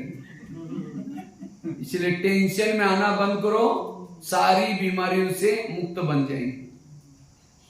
ಇತ್ತೀಚಿನ ದಿನಗಳಲ್ಲಿ ಶುಗರ್ ಬಂದ್ರೆ ಏನ್ ಮಾಡ್ತಾರೆ? ಸಿಹಿ ತಿನ್ನೋದು ಬಿಟ್ಬಿಡ್ತಾರೆ, ಟೆನ್ಷನ್ ಆಗೋದು ಬಿಡೋದಿಲ್ಲ. ಟೆನ್ಷನ್ ಇಂದಲೇ ಅಲ್ವಾ ಶುಗರ್ ರೋಗ ಬಂದಿರೋದು. ಆ ಮೂಲ ಏನು ಇದೆ ಅದನ್ನ ಬಿಡೋದಿಲ್ಲ, ಬಾಕಿ ಸಿಹಿನ ಬಿಟ್ಬಿಡ್ತಾರೆ. ಹಾಗಾಗಿ ಏನ್ ಮಾಡ್ಬೇಕು ನಾವು? ಟೆನ್ಷನ್ ಬಿಡಬೇಕು. आज किसी को ब्रेन ट्यूमर, ब्रेन हेमरेज होता है। हमारे ब्रेन में बालों से भी महीन नसें होती है, वो क्या काम करते हैं? खून सप्लाई होता है। लेकिन जब व्यक्ति कोई कारणे आकारणे ज्यादा सोचता है, उस नाजुक नसों से तेजी से खून बहता है और नसें फट जाते हैं, उसका कोई इलाज नहीं। ಹೇಗೆ ಇತ್ತೀಚಿನ ದಿನಗಳಲ್ಲಿ ಬ್ರೈನ್ ಟ್ಯೂಮರ್ ಆಗುತ್ತೆ ಗೊತ್ತಿರಬಹುದು, ब्रेन हेमरेज, ब्रेन हेमरेज बोलते हैं, हेमरेज। ಬ್ರೈನ್ ಹ್ಯಾಮರೇಜ್ ಅಂತ ಹೇಳಲಾಗುತ್ತೆ. ಅದು ಯಾಕಾಗುತ್ತೆ ಅಂತ ಹೇಳಿದ್ರೆ ನಮ್ಮ ಮೆದುಳಿನಲ್ಲಿ ಅತಿ ಸೂಕ್ಷ್ಮ ಮೃದುವಾಗಿರ್ತಕ್ಕಂಥ ನರಗಳು ಇರುತ್ತೆ, ಅದ್ರ ಮೂಲಕ ಬ್ಲಡ್ ಸರ್ಕ್ಯುಲೇಷನ್ ಆಗ್ತಾ ಇರುತ್ತೆ. ನಾವು ಅನೇಕ ಪ್ರಕಾರದ ವ್ಯರ್ಥ ವಿಚಾರಗಳು, ಒತ್ತಡಯುಕ್ತ ವಿಚಾರಗಳನ್ನ ಮಾಡೋದ್ರಿಂದ ಅದು ಒಂದಲ್ಲ ಒಂದು ಟೈಮ್ ಏನಾಗ್ಬಿಡುತ್ತೆ, ಬ್ಲಾಸ್ಟ್ ಆಗುತ್ತೆ. ಇದಕ್ಕೆ ಯಾವುದೇ ಪ್ರಕಾರದ ಟ್ರೀಟ್ಮೆಂಟ್ ಅಂತಕ್ಕಂಥದ್ದು ಇಲ್ಲ. ಈ ರೀತಿಯಾದಂತಹ ಒಂದು ನಮ್ಮ ವಿಚಾರಗಳು ಎಲ್ಲಿಗೆ ಕರ್ಕೊಂಡೋಗಿ ನಿಲ್ಲಿಸುತ್ತೆ ನಮ್ಮನ್ನ ಅನ್ನೋದ್ರ ಬಗ್ಗೆ ಪ್ರಕಾಶತೆಯನ್ನು ಮೂಡಿಸ್ತಿದ್ದಾರೆ. आज डॉक्टर भी कोई ईमानदार नहीं है। आप जाएंगे किसी लिए कुछ करने के लिए और ही किडनी निकाल देंगे और ही कुछ करेंगे। आजकल ऐसी बहुत घटना हो रही है। इसलिए पॉजिटिव बनो। जो निगेटिव है जेलों की चक्कर काटता है, पुलिस स्टेशन की चक्कर काटता है, हॉस्पिटल की चक्कर काटता है, कोर्ट कचहरी की चक्कर काटता है। ये सारी जगह जेब काटने वाली जगह, इसीलिए ऐसी जगह से बचे रहो। और इसलिए यहाँ आओ, एक मेडिटेशन करो, वहां जाने की जरूरत नहीं पड़ेगी। ಇತ್ತೀಚಿನ ದಿನಗಳಲ್ಲಿ ವೈದ್ಯರು ಸಹ ಹೇಗಿರ್ತಾರೆ, ಡಾಕ್ಟರ್ಸ್ ಕೂಡ ಪರ್ಫೆಕ್ಟ್ ಇರಲ್ಲ. ನಾವೇನೋ ಪ್ರಾಬ್ಲಮ್ ಅಲ್ಲಿ ಹೋಗಿರ್ತೀವಿ, ಬೇಕಿ ಅವರು ಕಿಡ್ನಿನೂ ಕೂಡ ಹೊಡ್ಕೊಂಡು ಬಿಡ್ಬೋದು. ಈ ರೀತಿಯಾದಂಥದ್ದು ಎಲ್ಲೋದ್ರೂ ನಿಮ್ಮನ್ನ ತಿರ್ಗಿಸೋರೇನೆ. ಪೊಲೀಸ್ ಸ್ಟೇಷನ್ಗೆ ಹೋಗಿ, ಹಾಸ್ಪಿಟಲ್ಗೆ ಹೋಗಿ ಅಲ್ವಾ, ಒಂದ್ ಕಡೆ ನಿಲ್ಲಿಸಿ ಎಲ್ಲ ಕ್ಲಿಯರ್ ಮಾಡಿ ಕಳಿಸ್ಕೊಡ್ತಾರ. ಗೌರ್ಮೆಂಟ್ ಯಾವುದೇ ಕೆಲಸ ಕಾರ್ಯದಲ್ಲಾಗಿ ಎಷ್ಟು ಸುತ್ತಾಡಬೇಕಾಗತ್ತೆ, ಹಾಸ್ಪಿಟಲ್ ಅಲ್ಲಿ ಆಗಿರ್ಬೋದು, ಪೊಲೀಸ್ ಸ್ಟೇಷನ್ ಅಲ್ಲಿ ಆಗಿರ್ಬೋದು. ಹಾಗಾಗಿ ಎಲ್ಲೋದ್ರೂ ನಿಮ್ ಜೇಬಿಗೆ ಕತ್ರಿನೇ. ಹಾಗಾಗಿ ಇಲ್ಲಿ ಬಂದು ಕುತ್ಕೊಂಡು ಏನ್ ಮಾಡ್ಬೇಕು, ಪ್ರಶಾಂತವಾಗಿ ಮೆಡಿಟೇಷನ್ ಮಾಡಿ ಅಂತ ನಾವು ತಿಳಿಸ್ಕೊಡ್ತೀವಿ. ಇಲ್ಲಿ ಯಾವುದೇ ಕತ್ರಿ ಅಂತದಿಲ್ಲ. ಕತ್ರಿ ಬಿದ್ರು ವ್ಯಕ್ತಕ್ಕೆ ಮಾತ್ರನೇ ಕತ್ರಿ. सारा पैसा ले लेंगे हमसे, दूसरा भी काटेंगे, मतलब कोई प्रैक्टिकल काटेंगे नहीं, सारा जेब खाली कर देंगे। इसलिए टेंशन फ्री रहो, पॉजिटिव बनो, सकारात्मक बनो। ಹಾಗಾಗಿ ಟೆನ್ಷನ್ ಫ್ರೀ ಆಗಿರಿ, ಪಾಸಿಟಿವ್ ಆಗಿ ಥಿಂಕ್ ಮಾಡಿ, ಸಕಾರಾತ್ಮಕವಾಗಿರಿ ಅಂತ ಅನ್ಬೋದು. तो मैं पॉजिटिव हूं या निगेटिव कैसे पता चलेगा? मैं खुद पॉजिटिव हूं या निगेटिव? ನಾನು ಪಾಸಿಟಿವ್ ಆಗಿದ್ದೀನಾ ಅಥವಾ ನೆಗೆಟಿವ್ ಆಗಿದ್ದೀನಾ ಹೆಂಗ್ ಗೊತ್ತಾಗುತ್ತೆ? सामने से कोई आ रहे हैं, उसको देखते आप रास्ता काट रहे हैं, उसका चेहरा देखना पसंद नहीं करें, आप निगेटिव हैं। ಯಾರೇ ನಿಮ್ಮ ಸಮೀಪದಲ್ಲಿ ಬರ್ಬೋದು. ಒಂದು ಉದಾಹರಣೆ, ನಾವು ಪಾಸಿಟಿವ್ ಇದೀವಾ ಅಥವಾ ನೆಗೆಟಿವ್ ಇದೀವಾ ಅನ್ನೋದಕ್ಕೆ, ಅವ್ರ ಎದುರುಗಡೆ ಬರ್ತಿದ್ದಾರೆ, ನಾವು ಅವರನ್ನ ನೋಡದೆ ನಮ್ಮ ದಾರಿನ ತಿರ್ಗಿಸ್ಕೊಳ್ತಿದೀವಿ ಅಂದ್ರೆ ಅದು ನೆಗೆಟಿವ್ ಅಂತ ಅನ್ನೋದು. अगर आपके पति की कोई महिमा कर रहा है, तुम्हारा पति तो बड़ा अच्छा है, तेरे को क्या पता, तुमने दूर से देखा था, वो तो राक्षस है राक्षस, मैं कैसी रहती उसके साथ मुझे पता है। कई माताएं चिढ़ करके बोलती हैं, इसका मतलब आप पति के लिए नेगेटिव हो। ಉದಾಹರಣೆಗೆ ಹೇಳ್ತಾರೆ, ಹೇಗೆ ಯಾರಾದ್ರೂ ಬಂದು ನಿಮ್ಮ ಪತಿ ತುಂಬಾ ಒಳ್ಳೆಯವರು ಅಂತ ಮಹಿಮೆ ಮಾಡಿದ್ರೆ ನಿಮಗೆ ಏನ್ ಗೊತ್ತು ಅವರ ರಾಕ್ಷಸ ಸ್ವರೂಪ, ನನಗೆ ಗೊತ್ತು, ನಾನು ಇಡೀ ಜೀವನ ಅವ್ರ ಜೊತೆ ಇರ್ತೀನಿ ಅಂತ ಹೇಳೋದು. ಇದು ಸಹ ಏನು, ಪತಿಯ ಮೇಲೆ ಇರ್ತಕ್ಕಂಥ ನೆಗೆಟಿವ್ ವಿಚಾರ. अगर आपके सास की कोई महिमा करता है, तुम्हारे सास तो बड़ी अच्छी, अरे वो क्या है बुढ़िया मैं जानती हूँ। पति की महिमा नहीं सुन रहे, सास की महिमा नहीं सुन रहे, किसी को सहयोग नहीं दे रहे, कहते उसको सहयोग मैं कभी नहीं दे सकती, उसने मेरे साथ क्या क्या किया, निगेटिव है। और याद रखना, एक व्यक्ति के प्रति भी आप निगेटिव हैं, आपके दिल में भगवान नहीं बैठ सकता। इसलिए अपने दिल को पॉजिटिव बनाओ। 18 दिन तक गीता का ज्ञान सुना है, किस लिए? स्वच्छ बनाने के लिए। संबंधी को निकालो, गुरु को निकालो, इसको निकालो। जब उसने निकाल दिया तब उसके दिल रथ में बैठा। इसी तरह आज 87 वर्षों से परमात्मा गीता का ज्ञान सुना रहे, इसलिए स्वच्छ बनाने के लिए। इसलिए स्वच्छ बनो, पॉजिटिव बनो, और तब कर्मातीत बनेंगे, तब फरिश्ते बनेंगे, तब आप दूसरों को शुभभावना दे सकेंगे। ಹೇಗೆ ಯಾರು ಅತ್ತೆಯವ್ರ ಬಗ್ಗೆ ನಿಮ್ಮ ಅತ್ತೆ ತುಂಬಾ ಒಳ್ಳೆಯವರು, ಅವರೆಷ್ಟು ಮಾಡಿದ್ರು ಅಂತ ಹೇಳಿದ್ರೆ ನಿಮ್ಗೆ ಗೊತ್ತಾ ಮುಖ್ಯ ಬಗ್ಗೆ ಅಂತ ಹೇಳಿ ಅವರ ಒಂದು ನೆಗೆಟಿವ್ ಹೇಳಿದಾಗ ಅಣ್ಣ ತಿಳಿಸ್ತಾರೆ. ಯಾರದೇ ಬಗ್ಗೆ, ಅದು ನಿಮ್ಮ ಪತಿ ಆಗಿರ್ಬೋದು, ಅತ್ತೆ ಆಗಿರ್ಬೋದು, ಮತ್ತಿನ್ನೊಬ್ರಾಗಿರ್ಬೋದು, ಯಾರ ಬಗ್ಗೆ ನಿಮ್ಮಲ್ಲಿ ನೆಗೆಟಿವ್ ಇದೆ ಅಂದ್ರೆ ಆ ನೆಗೆಟಿವ್ ಇರ್ತಕ್ಕಂಥ ಮನಸ್ಸಿನಲ್ಲಿ ಭಗವಂತ ಕೂತ್ಕೊಳ್ಳೋದಿಲ್ಲ. ಸೊ ಭಗವಂತ ಕೂತ್ಕೊಳ್ಳಿಲ್ಲ ಅಂದ್ರೆ ಭಗವಂತನಿಂದ ಸಿಗುವಂತ ಯಾವುದೇ ಪ್ರಾಪ್ತಿ ನಮ್ಗೆ ಆಗೋದಿಲ್ಲ. ಹಾಗಾಗಿ ನಾವು ಕರ್ಮಾತೀತ ಆಗ್ಬೇಕು, ಫರಿಷ್ಠ ಆಗ್ಬೇಕು, ನಾವು ಶರೀರ ಆಗ್ಬೇಕು ಅಂದ್ರೆ, ನಮ್ಮ ಗುರಿ ಉದ್ದೇಶವನ್ನು ನಾವು ತಲುಪಬೇಕು ಅಂದ್ರೆ ಯಾರ ಬಗ್ಗೆನೂ ನಮ್ಮಲ್ಲಿ ನೆಗೆಟಿವ್ ವಿಚಾರ, ನಕಾರಾತ್ಮಕ ವಿಚಾರ, ಅವರ ದೋಷಗಳು, ಅವರ ಹಳೆಯ ಕರ್ಮ ಲೆಕ್ಕ, ಅವ್ರದ್ದು ಏನೆಲ್ಲ ನಮ್ಮ ಜೊತೆ ನಡೆದಿರುತ್ತೆ ಅದನ್ನ ಏನ್ ಮಾಡ್ಬೇಕು, ಬುದ್ಧಿಯಿಂದ ವಾಶ್ ಔಟ್ ಮಾಡ್ಬೇಕು. जैसे कुकर को गैस के ऊपर रखते हैं तो गर्म होता है, गर्म होते होते सीटी मारना शुरू करता है। कुकर सीटी मारेगा तो सब्जी पकाएगा, लेकिन कोई मनुष्य सीटी मारेगा तो ये क्यों हुआ, मेरे साथ क्यों हुआ, ऐसे कैसे हुआ, क्यों क्यों करके नफरत करेंगे, गणना करेंगे। एक दिन कहेगा तुम्हारे साथ बहुत ये किया, आज मुझे सही नहीं हुआ, सीटी मार दी। गुस्सा है सीटी, गुस्सा एक दिन से नहीं आता, कई दिनों से गर्म होते हैं, निगेटिव सोचेंगे फिर गुस्सा करेंगे, और एक सेकंड का गुस्सा व्यक्ति क्या करेगा उसका कोई भरोसा नहीं है। ಇಂದಿನ ಒಂದು ಮಾತಿನಲ್ಲಿ ಅಣ್ಣವರು ಹೇಳ್ತಿದ್ರು 18 ದಿನ ಆ ಒಂದು ಭಗವದ್ಗೀತೆ ಏನಿದೆ ಅದರಲ್ಲಿ ಒಂದೊಂದು ದಿನದಲ್ಲಿ ಏನು ಸಂಬಂಧಿಗಳ ಬಗ್ಗೆ ವಿಚಾರ ತೆಗೀರಿ, ಯಾವ್ದೆಲ್ಲ ನೆಗೆಟಿವ್ ಇದೆ ತೆಗೀಲಿಕ್ಕಂತಾನೆ 18 ದಿನ ಒಂದು ಈ ಗೀತಾಜ್ಞಾನವನ್ನ ಹೇಳೋದು. ಹಾಗೆ ಈ ಒಂದು ಹಳೆಯ ನೆಗೆಟಿವ್ ವಿಚಾರಗಳಿಂದ ನಾವು ಎಷ್ಟು ಮಟ್ಟಿಗೆ ಮುಕ್ತರಾಗ್ತೀವಿ, ನಾವು ಕರ್ಮಾತೀತ ಸ್ಥಿತಿಯನ್ನು ತಲುಪೋದು. ಅದ್ರ ಜೊತೆಗೆ ಈಗ ಹೇಳಿದಂತ ಮಾತು, ಉದಾಹರಣೆಗೆ ಹೇಗೆ ಒಂದು ಕುಕ್ಕರ್ ನಾವು ಸ್ಟವ್ ಮೇಲೆ ಇಡ್ತೀವಿ, ತಕ್ಷಣ ವಿಷಲ್ ಹೊಡೆಯೋದಿಲ್ಲ, ಅದು ಬಿಸಿ ಆಗ್ತಾ ಆಗ್ತಾ ಆಗ್ತಾ ಒಂದು ಹಂತಕ್ಕೆ ಬಂದ್ಮೇಲೆ ವಿಷಲ್. ಹಾಗೆ ನಮ್ಮಲ್ಲಿ ಇರ್ತಕ್ಕಂಥ ಒತ್ತಡ, ಆವೇಶ ತಕ್ಷಣ ಬರೋದಿಲ್ಲ, ಅದಕ್ಕೆ ನಿರಂತರ ಅದಕ್ಕೆ ಏನಾಗ್ತಿರುತ್ತೆ, ಒಳಗೆ ಹೀಟು ತಯಾರಾಗ್ತಾ ಇರುತ್ತೆ. ಒಂದಿನ ಅದು ಹೋಗುತ್ತೆ, ಏನೋ ನನಗೆ ಯಾಕೆ ಹಿಂಗೆ, ನನ್ನ ಜೊತೆಗೆ ಯಾಕೆ ಹಿಂಗೆ, ನನಗೆ ಈ ತರ ಬರ್ಬೇಕಾ, ಈ ಒಂದು ನಾನು ಅಂತಕ್ಕಂಥ ಶಬ್ದದಲ್ಲಿ ಕೂಗುವಂತ ಒಂದು ಕೂಗೆ ಪ್ರೆಷರ್ ಕುಕ್ಕರ್ ಅಂತ ಹೇಳಿ ಅನ್ನೋರು ತಿಳಿಸ್ತಾ. ಹಾಗಾಗಿ ಇದು ಈ ಎಲ್ಲಾ ಪ್ರಕಾರದ ಒತ್ತಡದಿಂದ ನಾವು ಮುಕ್ತರಾಗಲಿಕ್ಕೆ ಬೇಸೇನು ನೆಗೆಟಿವ್ ಯೋಚನೆಗಳನ್ನ ಈಗಿಂದೀಗೆ ಏನ್ ಮಾಡಬೇಕು, ತೊಳೆದುಕೊಂಡು. मुझे तो ड्रामानुसार लगभग 1100-1200 जेलों में जाने का मौका मिला है, और जेल में कौन जाता है, जो निगेटिव बना, गुस्सा किया, क्राइम हुआ, जेल में पहुंच गए। काफी सारे मैं स्कूल कॉलेज में भी जाता हूं, सामने सारे बच्चे बैठे रहते हैं, बच्चों को पूछता, बच्चे ये बताओ इसमें से गुस्सा किसको किसको आता है, झूठ बोले कौवा काटे। बच्चे तो ईमानदार होते हैं, सारे बच्चे हाथ खड़ा करते हैं, सर हमको गुस्सा आता है। सामने टीचर बैठे रहते हैं, मैंने कहा सर आप लोगों ने कोई गुस्से पर कंट्रोल करने का लेसन नहीं सिखाया, सर कहते हमको भी गुस्सा आता है। आज मुझे लगता है सभी स्कूल में ये काम, क्रोध, इसके ऊपर कैसे जय प्राप्त करना, यही सिखाने की जरूरत है, और इसीलिए परमात्मा को ये विद्यालय खोना पड़ा, इसके अंदर ये शिक्षा दे रहे। ಅಣ್ಣವರು ಹತ್ರ 15-17 ಸರಿ ಜೈಲಲ್ಲಿ ಕೂಡ ಹೋಗಿ ಕೈದಿಗಳು ಯಾರಿದ್ದಾರೆ ಅವ್ರ ಜೊತೆ ಅವರ ಒಡನಾಟವನ್ನ, ಕ್ಲಾಸಸ್ ಅನ್ನ ಮಾಡಿ ಬಂದಿದ್ದಾರೆ. ಅವರನ್ನ ಈ ತರ ಪ್ರಶ್ನಿಸಿದಾಗ ಹೇಗೆ ಆವೇಶ ಬಂತು ಅನ್ನೋದ್ರ ಬಗ್ಗೆ ಎಲ್ಲ ಅವರಿಗೆ ಅದ್ರ ಬಗ್ಗೆ ವಿಚಾರ ಮಾಡಿ, ಅದ್ರ ಬಗ್ಗೆ ಕೇಳಿ ವಿಮರ್ಶೆ ಮಾಡಿ ಅದಕ್ಕೆ ಅವ್ರು ಕ್ಲಾಸ್ ಮಾಡಿದ್ರೆ.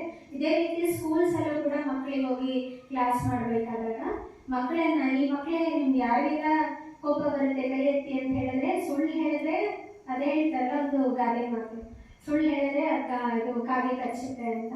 ಸೊ ಹಾಗಾಗಿ ಅದರ ಮಕ್ಕಳು ಪ್ರಾಮಾಣಿಕರಾಗಿರ್ತಾರೆ, ಎಲ್ಲರೂ ಕೈ ಎತ್ಬಿಡ್ತಾರೆ. ಅಣ್ಣವರಾಗ ಟೀಚರ್ಸ್ ಅನ್ನ ಕೇಳಿದಾಗ ಇವ್ರಿಗೆ ಇಷ್ಟೊಂದು ಜನಕ್ಕೆ ಒತ್ತಡ ಇದೆಯಲ್ಲ, ಟೆನ್ಷನ್ ಇದೆಯಲ್ಲ, ಕೋಪ ಬರುತ್ತೆ, ನೀವು ಇದಕ್ಕೆ ಸಂಬಂಧಪಟ್ಟಂತ ಕ್ಲಾಸ್ ಮಾಡೋದಿಲ್ವಾ ಅಂದ್ರೆ ಅವ್ರೇನ್ ಹೇಳ್ತಾರೆ, ನಮಗೂ ಕೋಪ ಬರುತ್ತೆ, ನಮಗೂ ಆವೇಶ ಪಡುತ್ತೆ, ನಾವೇನ್ ಕ್ಲಾಸ್ ಮಾಡೋದು. ಹಾಗಾಗಿ ಇದರಿಂದ ಹೊರಗೆ ಬರಬೇಕು. इसलिए वर्तमान समय अगर हमें क्राइम से मुक्त बनना है, जीवन को महान बनाना है, हेल्दी बनना है, वेल्दी बनना है, पॉजिटिव रहना जरूरी है। पॉजिटिव से हम फरिश्ता बनेंगे, देवता बनेंगे। जो निगेटिव है वो है राक्षस, पॉजिटिव है वो है देवता। ಹಾಗಾಗಿ ಈ ರೀತಿಯಾದಂತಹ ಅನೇಕ ಪರಿಸ್ಥಿತಿಗಳಿಂದ ನಾವು ಮುಕ್ತರಾಗಲಿಕ್ಕೆ ಈ ವ್ಯರ್ಥದಿಂದ ನಾವು ಮುಕ್ತರಾಗಬೇಕು. ಯಾರು ಪಾಸಿಟಿವ್ ಇರ್ತಾರೆ ಅವರು ದೇವತೆಗಳು, ಯಾರು ನೆಗೆಟಿವ್ ಇರ್ತಾರೆ ಅವರು ರಾಕ್ಷಸರು. ಹಾಗಾಗಿ ಈ ವಿಚಾರಗಳನ್ನೆಲ್ಲ ನಮ್ಮ ಬುದ್ಧಿಯಲ್ಲಿ ಇಟ್ಕೊಂಡಾಗ ಏನಾಗುತ್ತೆ, ನಾವು ವ್ಯರ್ಥ ಯೋಚನೆ ಮಾಡ್ತೀವಲ್ಲ ಮನೇಲಿ ಹೋಗಿ, ಆಗ ಈ ಪಾಯಿಂಟ್ ಏನಾಗುತ್ತೆ, ರಾಮ ಬಾಣ.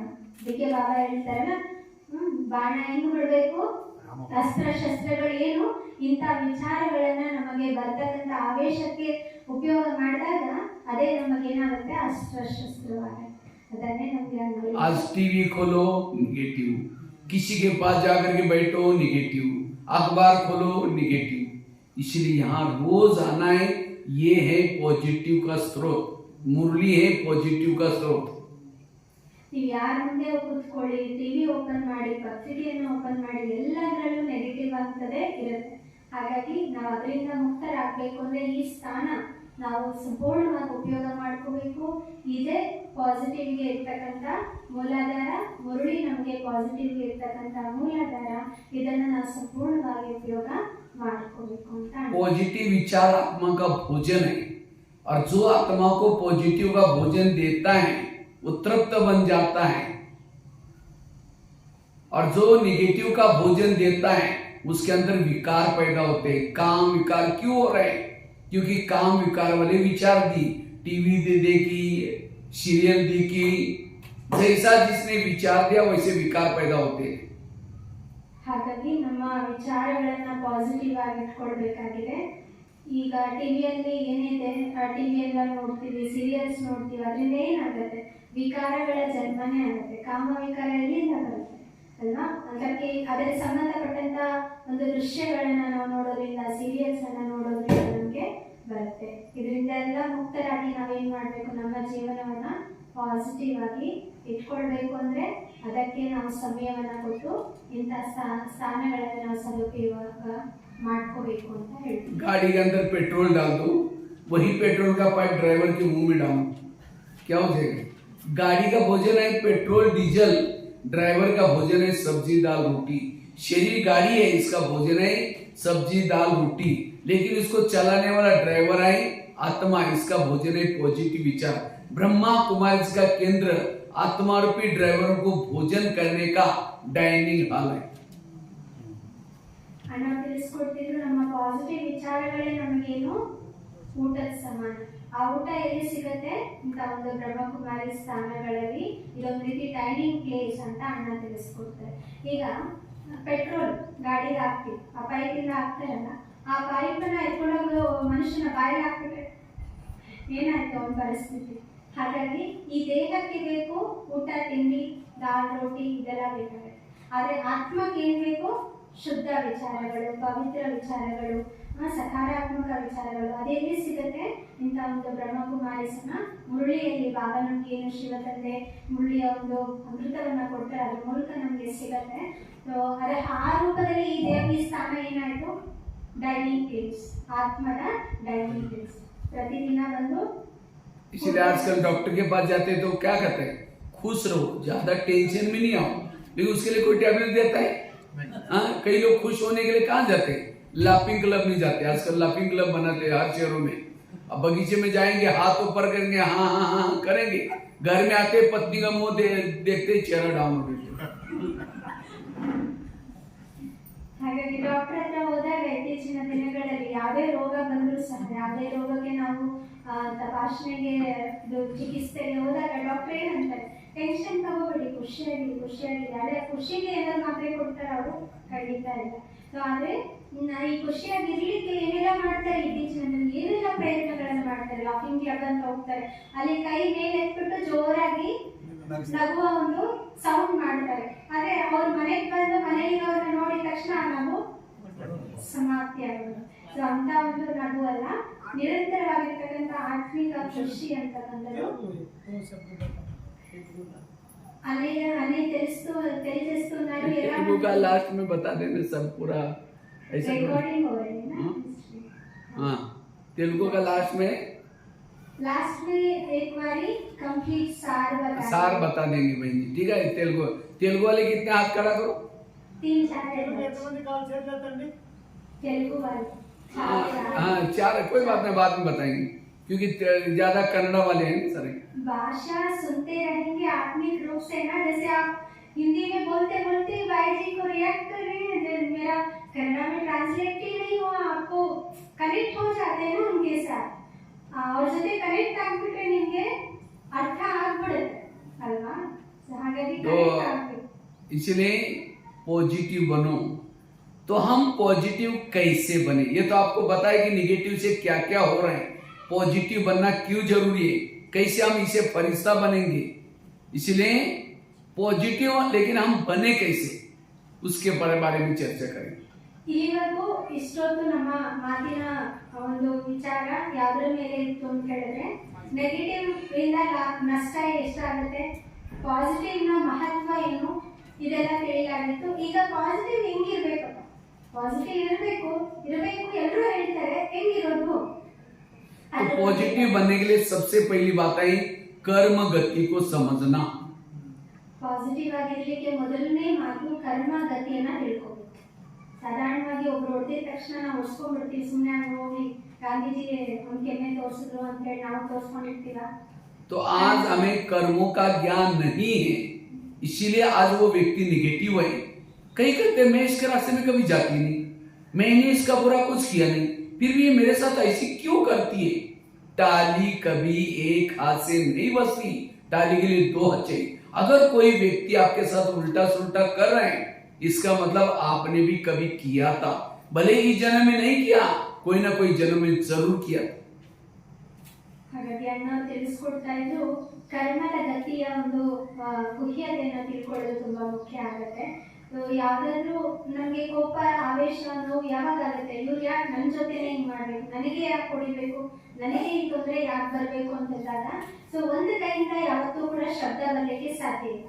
ಕರ್ಮದ ಗತಿಯನ್ನು ತಿಳ್ಕೊಳ್ಬೇಕಾದ್ರೆ ಈ ಒಂದು ಸೂತ್ರ ನೆನ್ಪಿಟ್ಕೋಬೇಕು, ಒಂದು ಕೈಯಿಂದ ಯಾವತ್ತೂ ಸಹ ಶಬ್ದ ಬರೋದಿಲ್ಲ। ಬಲೆ ಇವತ್ತು ನಾನು ಹೊಡೆದಿಲ್ಲ, ಬೇರೆ ಜನ್ಮದಲ್ಲಿ ಹೊಡೆದಿರಬಹುದು, ಅದೇ ಅದು ಈಗ ರಿಟರ್ನ್ ಬಂದಿದೆ ಅನ್ನುವಂತ ಒಂದು ಕರ್ಮದ ರಹಸ್ಯದ ಒಂದು ದೃಢೀಕರಣ ನಮ್ಮಲ್ಲಿ ಇರಬೇಕು ಅಂತ ಅಣ್ಣ ತಿಳಿಸ್ತಾರೆ। याद रखना, आपके घर के जितने भी लोग हैं, पति है, सास है, बेटा, बच्चे हैं, ये आपको कोई देने के लिए है, कोई आपसे लेने के लिए है। और जिन्होंने इस लेने देने को समझा, वो कभी भी निगेटिव में नहीं जाएगा।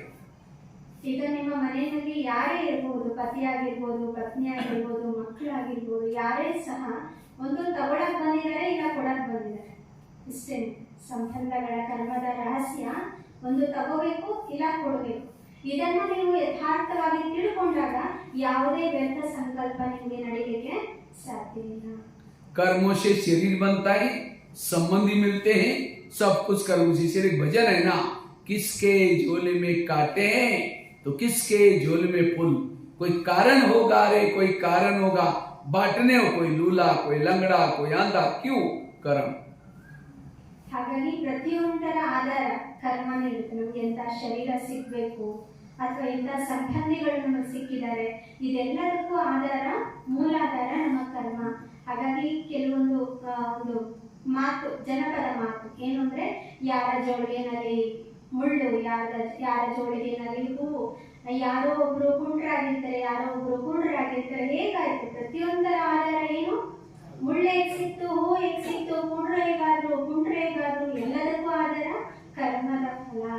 ಹಾಗಾಗಿ ಕರ್ಮನೇ ಎಲ್ಲವೂ ಕೂಡ ತಂದು ಕೊಟ್ಟಿದೆ ಅಂತ ಯಥಾರ್ಥವಾಗಿ ತಿಳ್ಕೊಂಡು ನಾವು ಅದನ್ನ ಅರ್ಥೈಸ್ಕೊಂಡು ನಾವು ಕರ್ಮದಲ್ಲಿ ಸಂಬಂಧ ಸಂಪರ್ಕದಲ್ಲಿ ಬರಬೇಕು ಅಂತ ಅನ್ನೋದು ತಿಳಿಸ್ತಾರೆ। वर्तमान के मेरे प्रॉब्लम मेरे ही कोई अतीत के वे कोई कर्मों का परिणाम है, इसलिए कोई व्यक्ति का दोष नहीं, कोई परिस्थिति का दोष नहीं, मन को चुप रखो। ಹಾಗಾಗಿ ಕರ್ಮದ ಯಾವುದೇ ಪರಿಸ್ಥಿತಿಗಳು ನಮ್ಮ ಜೀವನದಲ್ಲಿ ಬರ್ಬೋದು, ಕರ್ಮಕ್ಕೆ ಸಂಬಂಧಪಟ್ಟಿರ್ತಕ್ಕಂಥದ್ದು, ಅದು ಖಂಡಿತ ಅದು ಇವತ್ತಿಲ್ಲ, ನಿನ್ನೆ ಅಲ್ಲ, ಮತ್ತಿನ್ಯಾವುದೋ ಒಂದು ದಿನದ ಒಂದು ನನ್ನದೇ ಕರ್ಮದ ಫಲ ಅನ್ನುವಂಥದ್ದನ್ನ ಯಾವಾಗ ಅರ್ಥಗರ್ಭಿತವಾಗಿ ತಿಳ್ಕೊಳ್ತೀವಿ, ಅದರ ಪ್ರತಿಫಲ ಏನಾಗುತ್ತೆ, ನಾವು ಯಾವುದಕ್ಕೂ ರಿಯಾಕ್ಟ್ ಆಗೋದಿಲ್ಲ। समझो कोई सास है, बहू को तंग कर रहे हैं, बहू को तनाव टेंशन आ रहे हैं, कई कई तो ऐसी बहू तो सुसाइड भी करती है, कई कई बार ऐसी बहू उसको उसका ही मर्डर कर लेते हैं, सास का ही। अगर उस सास और बहू का पिछला जन्म दिखाई जाए तो आज जो सास है पिछले जन्म में उसकी बहू थी, और जो बहू है वो सास थी, इसलिए कहते हैं ना सास भी कभी बहू थी। ಹಾಗಾಗಿ ಉದಾಹರಣೆಗೆ ಹೇಳ್ತಿದ್ದಾರೆ, ಕೆಲವರಿಗೆ ಅತ್ತೆ ಸೊಸೆ ಜಗಳ ಆಗತ್ತೆ, ಅತ್ತೆ ಏನು ಅಂತಾರೆ ಅಂದ್ರೆ ಸೊಸೆಗೆ ಎಷ್ಟು ಮಟ್ಟಿಗೆ ಟೆನ್ಷನ್ ಆಗ್ಬಿಡುತ್ತೆ ಅಂದ್ರೆ ಅವರು ಸೂಸೈಡ್ ಕೂಡ ಅಟೆಂಡ್ ಮಾಡೋ ಚಾನ್ಸಸ್ ಜಾಸ್ತಿ ಇರುತ್ತೆ, ಅಥವಾ ಅತ್ತೆಗೆ ತುಂಬಾ ತೊಂದರೆ ಮಾಡುವಂತ ಚಾನ್ಸಸ್ ಕೂಡ ಜಾಸ್ತಿ ಇರುತ್ತೆ. ಸೊ ಹೇಳ್ತಾರಲ್ಲ, ಇವತ್ತಿನ ಅತ್ತೆ ಇನ್ಯಾವತ್ತು ಅವರು ಸೊಸೆ ಆಗಿದ್ರು, ಇವತ್ತಿನ ಸೊಸೆ ನಾಳೆ ಅತ್ತೆ ಆಗ್ತಾರೆ ಅಂತ ಮಾತು ಬರುತ್ತಲ್ವಾ. ಹಾಗೆ ಅವ್ರು ಯಾವುದೋ ಜನ್ಮದಲ್ಲಿ ಅತ್ತೆ ಆಗಿ ಅವರು ಕಾಟ ಕೊಟ್ಟಿರ್ತಾರೆ, ಅಥವಾ ಸೊಸೆ ಆಗಿ ಅದರ ಕಾಟ ತಗೊಂಡಿರ್ತಾರೆ, ಅದರ ಒಂದು ಪ್ರತಿಫಲವಾಗಿ ಅವ್ರ ಅತ್ತೆ ಆಗಿ ಮತ್ತೆ ಅದರ ರಿಟರ್ನ್ ಅನ್ನ ತಗೊಳಕ್ಕೆ ಬರ್ತಾರೆ ಅಂತ ಹೇಳ್ತಾರೆ. इसलिए इस कर्म गति को समझो, जो बोएगे वही काटना पड़ता है। इसलिए अब इस संगम युग में श्रीमत के सिवाय न मनमत न परमत जोड़ो, नहीं तो उसका फल हमको ही भोगना पड़ेगा। इसलिए लोगों से नहीं डरो, भगवान से कभी ना डरो, गलत कर्म से जरूर डरो। ಹಾಗಾಗಿ ಅಣ್ಣ ತಿಳಿಸ್ಕೊಡ್ತಾರೆ, ಇವತ್ತೇನ್ ಬೀಜ ಬಿತ್ತಿದ್ದೀರಾ ಅದನ್ನೇ ನಾಳೆ ಕತ್ತರಿಸ್ಬೇಕಾಗುತ್ತೆ. ಬೆಳೆ ಏನ್ ಕಟ್ ಮಾಡ್ಬೇಕಾಗತ್ತೆ, ನಾವು ಯಾವ ಬೀಜವನ್ನ ಬಿತ್ತಿರ್ತೀವೋ ಅದರ ಫಲವನ್ನೇ ನಾವು ಕಟ್ ಮಾಡ್ಬೇಕಾಗುತ್ತೆ, ಕಟ್ ಮಾಡಿ ತಗೋಬೇಕಾಗುತ್ತೆ. ಹಾಗಾಗಿ ಯಾವುದಕ್ಕೂ ನೀವು ಭಯ ಪಡಬೇಕು. ನಿಮ್ಮ ಪ್ರತಿ ಆಗಿರ್ಬೋದು ಅಥವಾ ಭಗವಂತನ ವಿಷಯದಲ್ಲಂತೂ ಭಯನೇ ಪಡೋ ಅವಶ್ಯಕತೆ ಇಲ್ಲ. ಅಂದ್ರೆ ಈ ಭಯ ಯಾವ್ದಕ್ಕೆ ಪಡಬೇಕು? ಕರ್ಮಗಳಿಗೆ ಭಯ ಪಡಬೇಕು. ನನ್ನ ಕರ್ಮ ನನ್ನ ಬಿಡೋದಿಲ್ಲ ಅನ್ನುವಂತ ಒಂದು ಕರ್ಮದ ರಹಸ್ಯವನ್ನ ತಿಳ್ಕೊಂಡು ನಾವು ಯಥಾರ್ಥವಾಗಿ ನಡಿಬೇಕಾಗುತ್ತೆ. कई कहते नहीं भाई जी, इस दुनिया में बहुत अन्याय हो रहा है, हमारे घर के पास इतना भ्रष्ट व्यक्ति है, इतना गलत काम कर रहा है, भगवान उसका ही घर भर रहा है, जो घर भर रहा है पिछले अच्छे कर्मों का फल है। अब गलत बीज बो रहा है, उसका फल भी उसको मिलेगा। इसलिए कहते हैं भगवान के घर में देर है, अंधेर नहीं। ಹಾಗಾಗಿ ಅಣ್ಣ ತಿಳಿಸ್ಕೊಡ್ತಾರೆ, ಕೆಲವರು ಹೇಳ್ತಾರಂತೆ, ನೋಡಿ ಅಣ್ಣವ್ರೆ ನಮ್ಮ ಮನೆ ಪಕ್ಕದಲ್ಲಿ ಇಂಥವ್ರು ಇದ್ದಾರೆ, ಎಷ್ಟು ಭ್ರಷ್ಟ ಮನುಷ್ಯ ಅಂದ್ರೆ ಅಷ್ಟು ಪಾಪ ಕರ್ಮವನ್ನ ಮಾಡ್ತಿದ್ದಾನೆ, ಆದ್ರೂ ಸಹ ಭಗವಂತ ಅವನ ಮನೆಯಲ್ಲಿ ತುಂಬಿಸ್ತಾನೆ ಇರ್ತಾರೆ.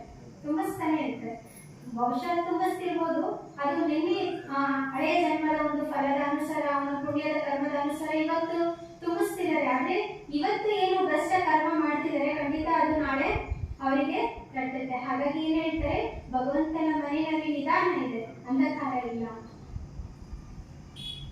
इसलिए कर्म गति को समझ करके चलना है, कभी भी निगेटिव विचार नहीं चलेंगे।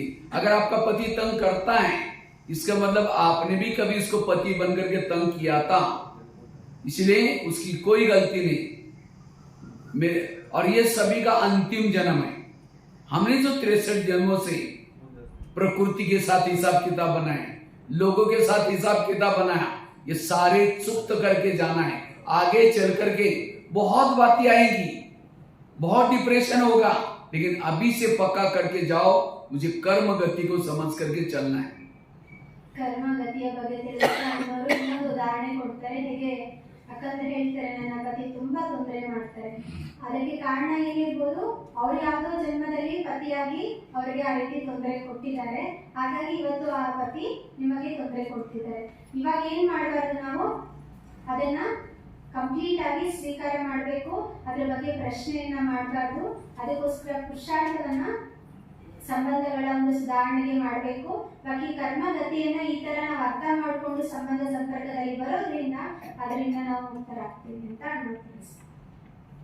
कई कहते हैं दुनिया में बहुत अन्याय हो रहे हैं, कई कहते हैं हम ओम शांति भी जाते हैं, ब्रह्मा कुमारी भी जाते हैं, हमें भगवान बढ़ाता है, तो अभी हमारे जीवन में प्रॉब्लम क्यों?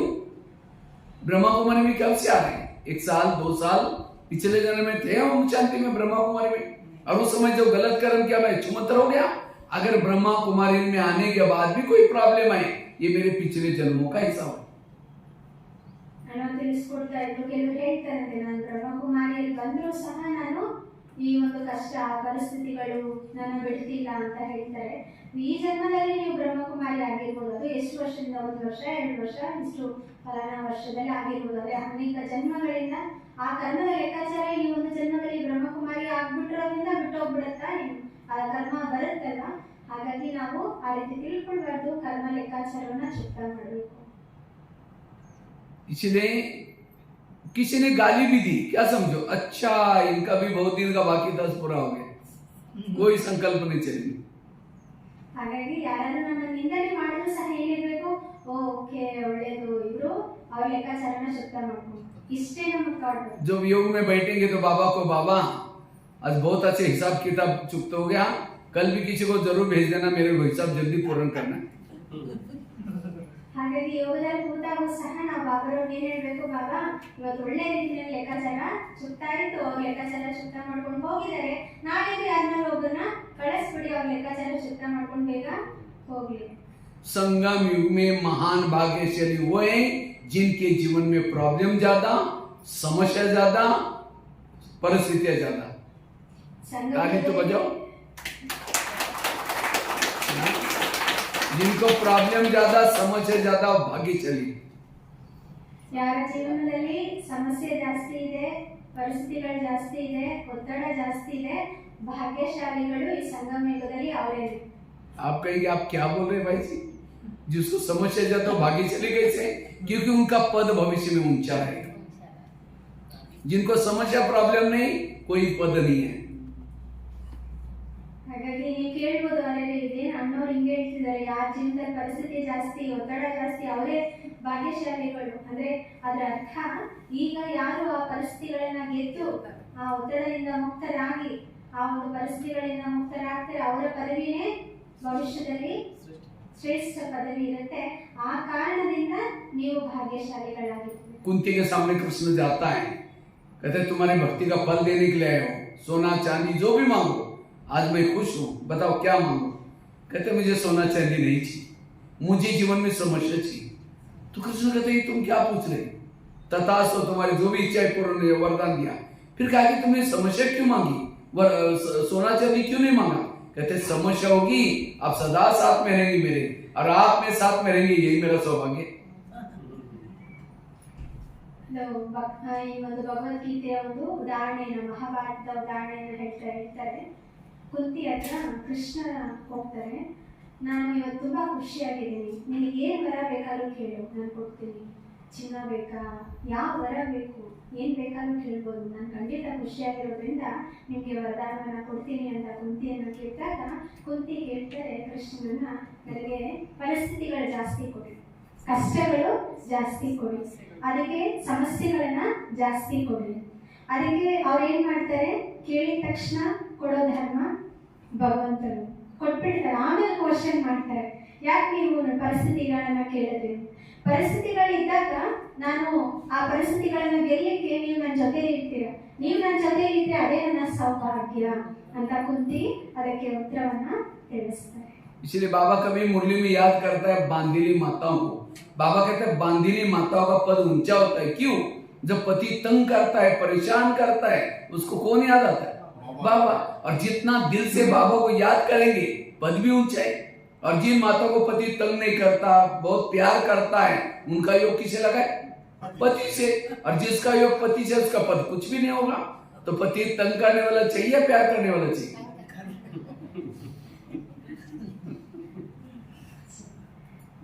ಅಣ್ಣ ಉದಾಹರಣೆ ಹೇಳ್ತಾ ಇದ್ರು.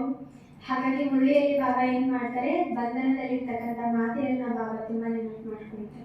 ಬಂಧನದಲ್ಲಿ ಇರ್ತಕ್ಕಂಥ ಮಾತೆಯರು ಏನ್ ಮಾಡ್ತಾರೆ, ಪತಿ ಏನಾದ್ರು ತೊಂದರೆ ಮಾಡ್ತಾರೆ, ಮನೆಯಲ್ಲಿ ಸಮಸ್ಯೆ ಆಗುತ್ತೆ, ಅವರು ಮನಸ್ಸಿನಿಂದ ಬಾಬರವ್ರನ್ನ ನೆನಪು ಮಾಡ್ತಾರೆ. ಬಾಬರವರ ನೆನಪು ಅವ್ರಿಗೆ ಬಂದಾಗ ಎಷ್ಟು ಬಾಬರವ್ರನ್ನ ಆಳವಾಗಿ ಹೃದಯದಿಂದ ನಾವು ಬಾಬರವ್ರನ್ನ ನೆನಪು ಮಾಡ್ತೀವಿ, ಪದವಿ ಏನಾಗುತ್ತೆ ಅಷ್ಟು ಉನ್ನತವಾಗಿ ಸಿಗುತ್ತೆ.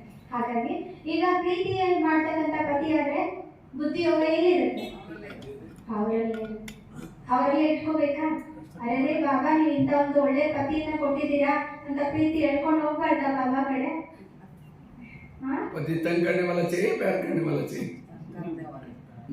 प्यार करने वाला चाहिए, पर वो भाग्य भगवान के साथ जोड़ना चाहिए, है ना? वही तो परिस्थितियां। इसीलिए बाबा कहते बच्चे जो है सब कुछ अच्छा है, पॉजिटिव बनो। ಹಾಗಾಗಿ ಬಾಬಾ ಏನ್ ಹೇಳ್ತಾರೆ, ಏನಿದೆ ಅದರಲ್ಲಿ ಪಾಸಿಟಿವ್ ಅನ್ನ ನೋಡ್ತಾ ನಾವು ಮುಂದುವರಿಲಿಕ್ಕೆ ಅನ್ನೋದು ನಮ್ಗೆ ತಿಳಿಸ್ತಾರೆ. ಹಾಗಾಗಿ ಏನ್ ಮಾಡ್ಬೇಕು ಅಂತ, ತೊಂದರೆ ಕೊಡ್ತಕ್ಕಂಥ ವಾತಾವರಣದಲ್ಲೂ ಸಹ ನಮ್ಮ ಮಾನಸಿಕ ಸ್ಥಿತಿ ಹೇಗಿರ್ಬೇಕು, ಪಾಸಿಟಿವ್ ಆಗಿ ಹೃದಯದಿಂದ ಅದನ್ನ ಸ್ವೀಕಾರ ಮಾಡ್ತಾ ಬಾಬರವರನ್ನ ನೆನಪು ಮಾಡಬೇಕು. आज किसी का बच्चा तंग कर रहा है, माँ बाप को टेंशन है, पति तंग कर रहा है, माँ बाप का टेंशन है, और ये टेंशन आज हमें डिप्रेशन में लेके जा रहा है। अभी मैं किसी की नौकरी गई, अभी मैं पंजाब में गया था, एक शहर में 3000 डिप्रेशन पेशेंट मिले। क्यों? ये सब निगेटिव से।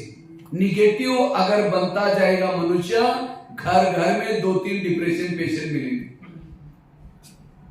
और इसीलिए आज मर्डर हो रहे हैं, आज कई सुसाइड कर रहे हैं, कोई नशा कर रहे हैं।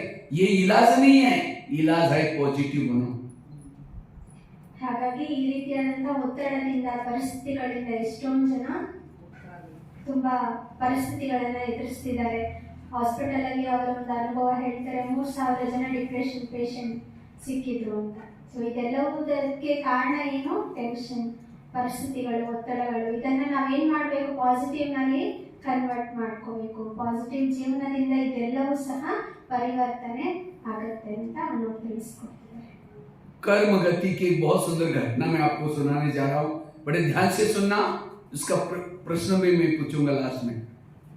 ಕರ್ಮದ ಗುಹ್ಯ ಗತಿಗೆ ಒಂದು ಘಟನೆ, ಸತ್ಯ ಘಟನೆ ನಾನು ಇವಾಗ ಹೇಳಕ್ ಹೋಗ್ತಿದ್ದೀನಿ. ಗಮನ ಕೊಟ್ಟು ಕೇಳಿ ಅಂತ ಅಣ್ಣವ್ರು ಹೇಳ್ತಿದ್ದಾರೆ. ಅದ್ರಲ್ಲಿ ಪ್ರಶ್ನೆನೂ ಕೂಡ ಅಣ್ಣವರು ನಮ್ಮನ್ನ. आगरा में पति पत्नी रहते थे, बहुत गरीब थे, झोपड़पट्टी में रहते थे। उनके पास एक मेहमान आया। वैसा मेहमान दिल्ली में खरीदारी करने के हिसाब से आया था, लेकिन जब वो दिल्ली में आया था दुकान बंद थी। उसको लगता है बैठे बैठे क्या करूं, मैं चलो आगरा घूम के आता हूँ। वो आगरा चला गया घूमने के लिए। ಅಣ್ಣವ್ರು ಹೇಳ್ತಾರೆ, ಆಗ್ರಾದಲ್ಲಿ ಒಂದು ಯುಗಲ್ಸ್ ಇರ್ತಾರೆ, ದಂಪತಿಗಳು ಇರ್ತಾರೆ. ಅವರು ಅವ್ರ ಹತ್ರ ಅವರ ಒಂದು ಫ್ರೆಂಡ್, ಇದು ಏನ್ ಹೇಳ್ತಾರೆ, ಅತಿಥಿ ಬರ್ತಾರೆ. ಅವ್ರು ಆಕ್ಚುಲಿ ಆ ಒಂದು ಆಗ್ರಾದಲ್ಲಿ ಬಂದಿರೋದು ಏನು ಅಂದ್ರೆ ಅವರ ಬಿಸ್ನೆಸ್ ಕಾರಣವಾಗಿ ಬಂದಿರ್ತಾರೆ.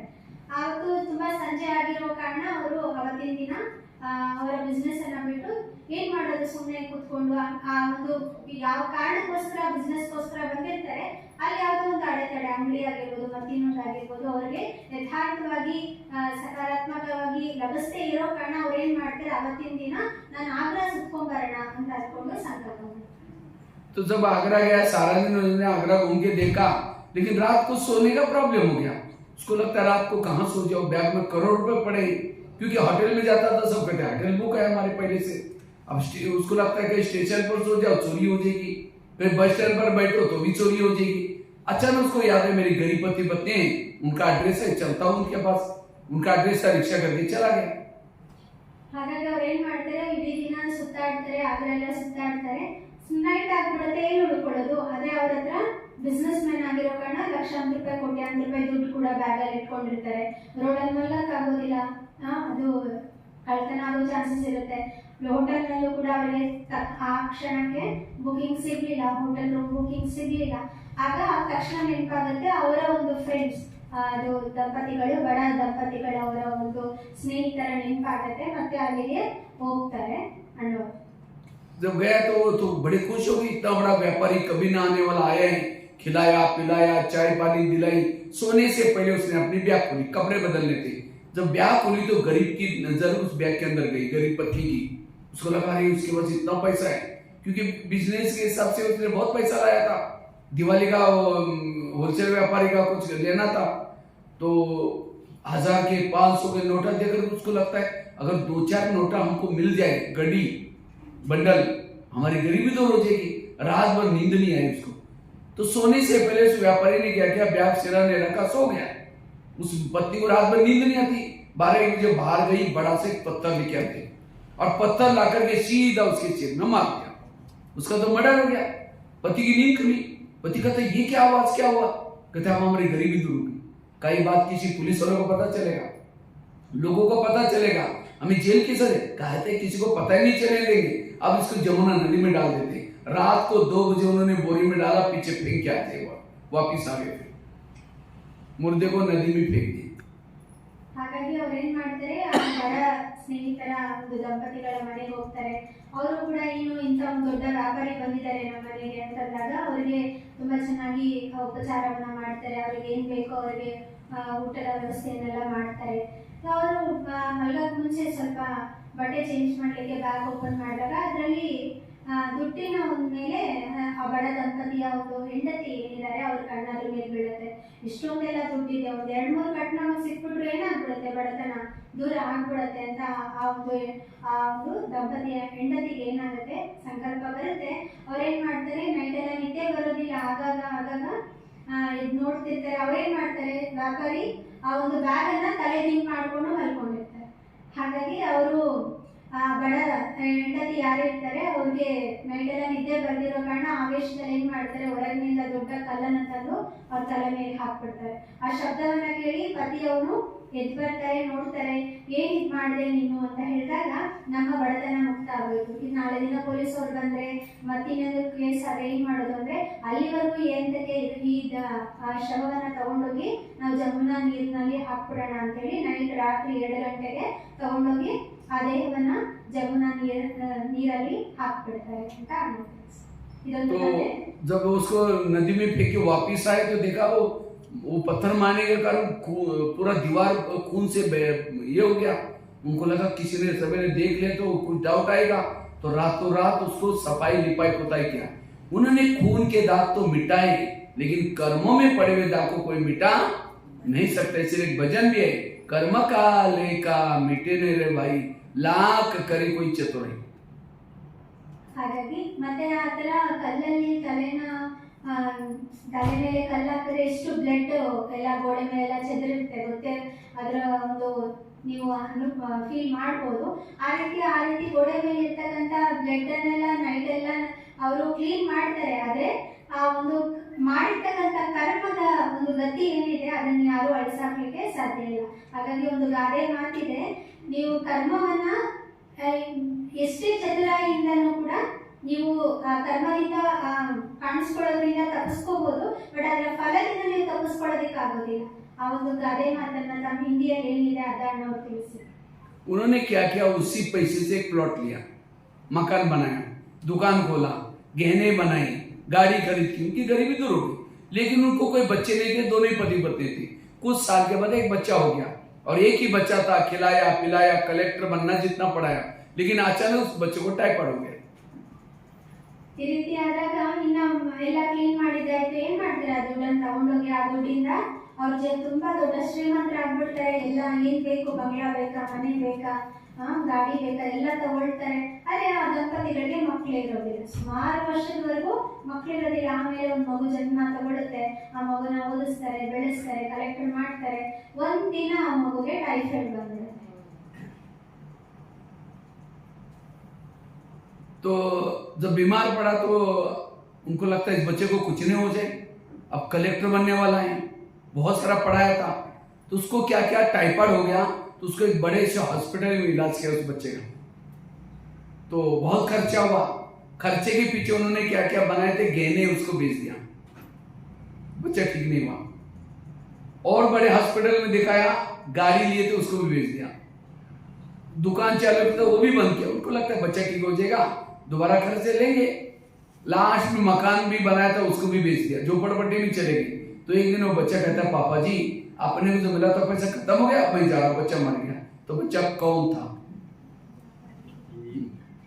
ಈಗ ಅಣ್ಣವ್ರು ಏನ್ ಹೇಳ್ತಾರೆ, ಆ ಟೈಫಾಯ್ಡ್ ಬಂದಿರೋ ಮಗು ಕಲೆಕ್ಟರ್ ವರೆಗೂ ಓದಿಸ್ಬಿಟ್ಟಿದ್ದಾರೆ.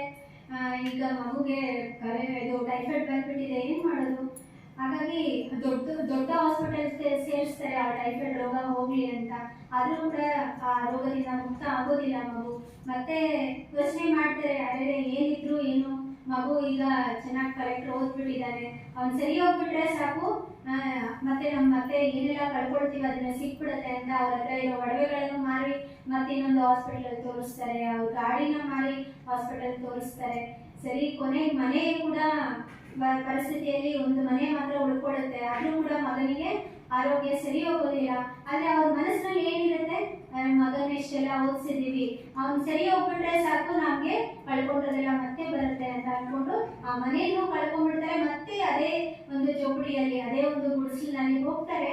ಆವಾಗ ಆ ಮಗು ಲಾಸ್ಟ್ ಅಲ್ಲಿ ಕೇಳ್ತಾನೆ, ಅಪ್ಪ ಏನೆಲ್ಲ ಇದೆ ಎಲ್ಲ ಕಳ್ಕೊಂಡ್ರ ಅಂತ ಕೇಳ್ತಾನೆ. ಹೌದಪ್ಪ ಎಲ್ಲ ಹೋಯ್ತು ಅಂತ. ಆಗ ತಕ್ಷಣ ಆ ಮಗು ಶರೀರ ಬಿಡುತ್ತೆ. ಹಾಗಾದ್ರೆ ಆ ಮಗು ಯಾರಾಗಿರ್ತಾನೆ?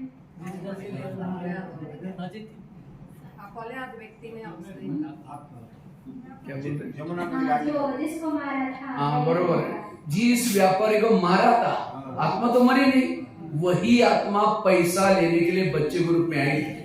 ये है कर्मों का डंडा, ये है कर्मों की गुई गई। ಇದನ್ನ ಕರ್ಮದ ಏಟು ಅಂತ ಹೇಳಲಾಗುತ್ತೆ, ಕರ್ಮದ ಗುಣಿಗೆ ಅಂತ. ಹಾಗಾಗಿ ಯಾರ ಹಣವನ್ನು ಅವರು ಅನ್ಯಾಯದಿಂದ ತಗೊಂಡ್ಬಿಟ್ಟಿದ್ರು, ಆ ಹಣವನ್ನ ತಗೊಳ್ಳಿಕ್ಕೆ ಮತ್ತೆ ಆ ಒಂದು ಆತ್ಮ ಅಂತ ಸಾಯೋದಿಲ್ಲ, ಮತ್ತೆ ಅವರ ಮನೆಯಲ್ಲಿ ಜನ್ಮ ತಗೊಂಡು ಅದನ್ನ ಕಂಪ್ಲೀಟ್ ಆಗಿ ರಿಟರ್ನ್ ತಗೊಂಡು ಮತ್ತೆ ಆತ್ಮ. ये आप लोगों को क्यों सुनाया मैंने?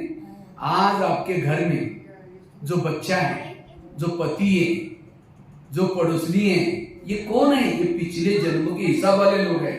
कोई आपको देने के लिए और कोई आज माँ बाप ने हटेल नहीं देखा, पैसा इकट्ठा किया और बच्चा कोई ऐसा गलत काम कर रहे हैं, नशा कर रहे हैं, गलत संगत में जा रहे हैं, पैसा लुटा रहे हैं, माँ बाप को टेंशन आ रहा है और यही व्यर्थों का कारण है।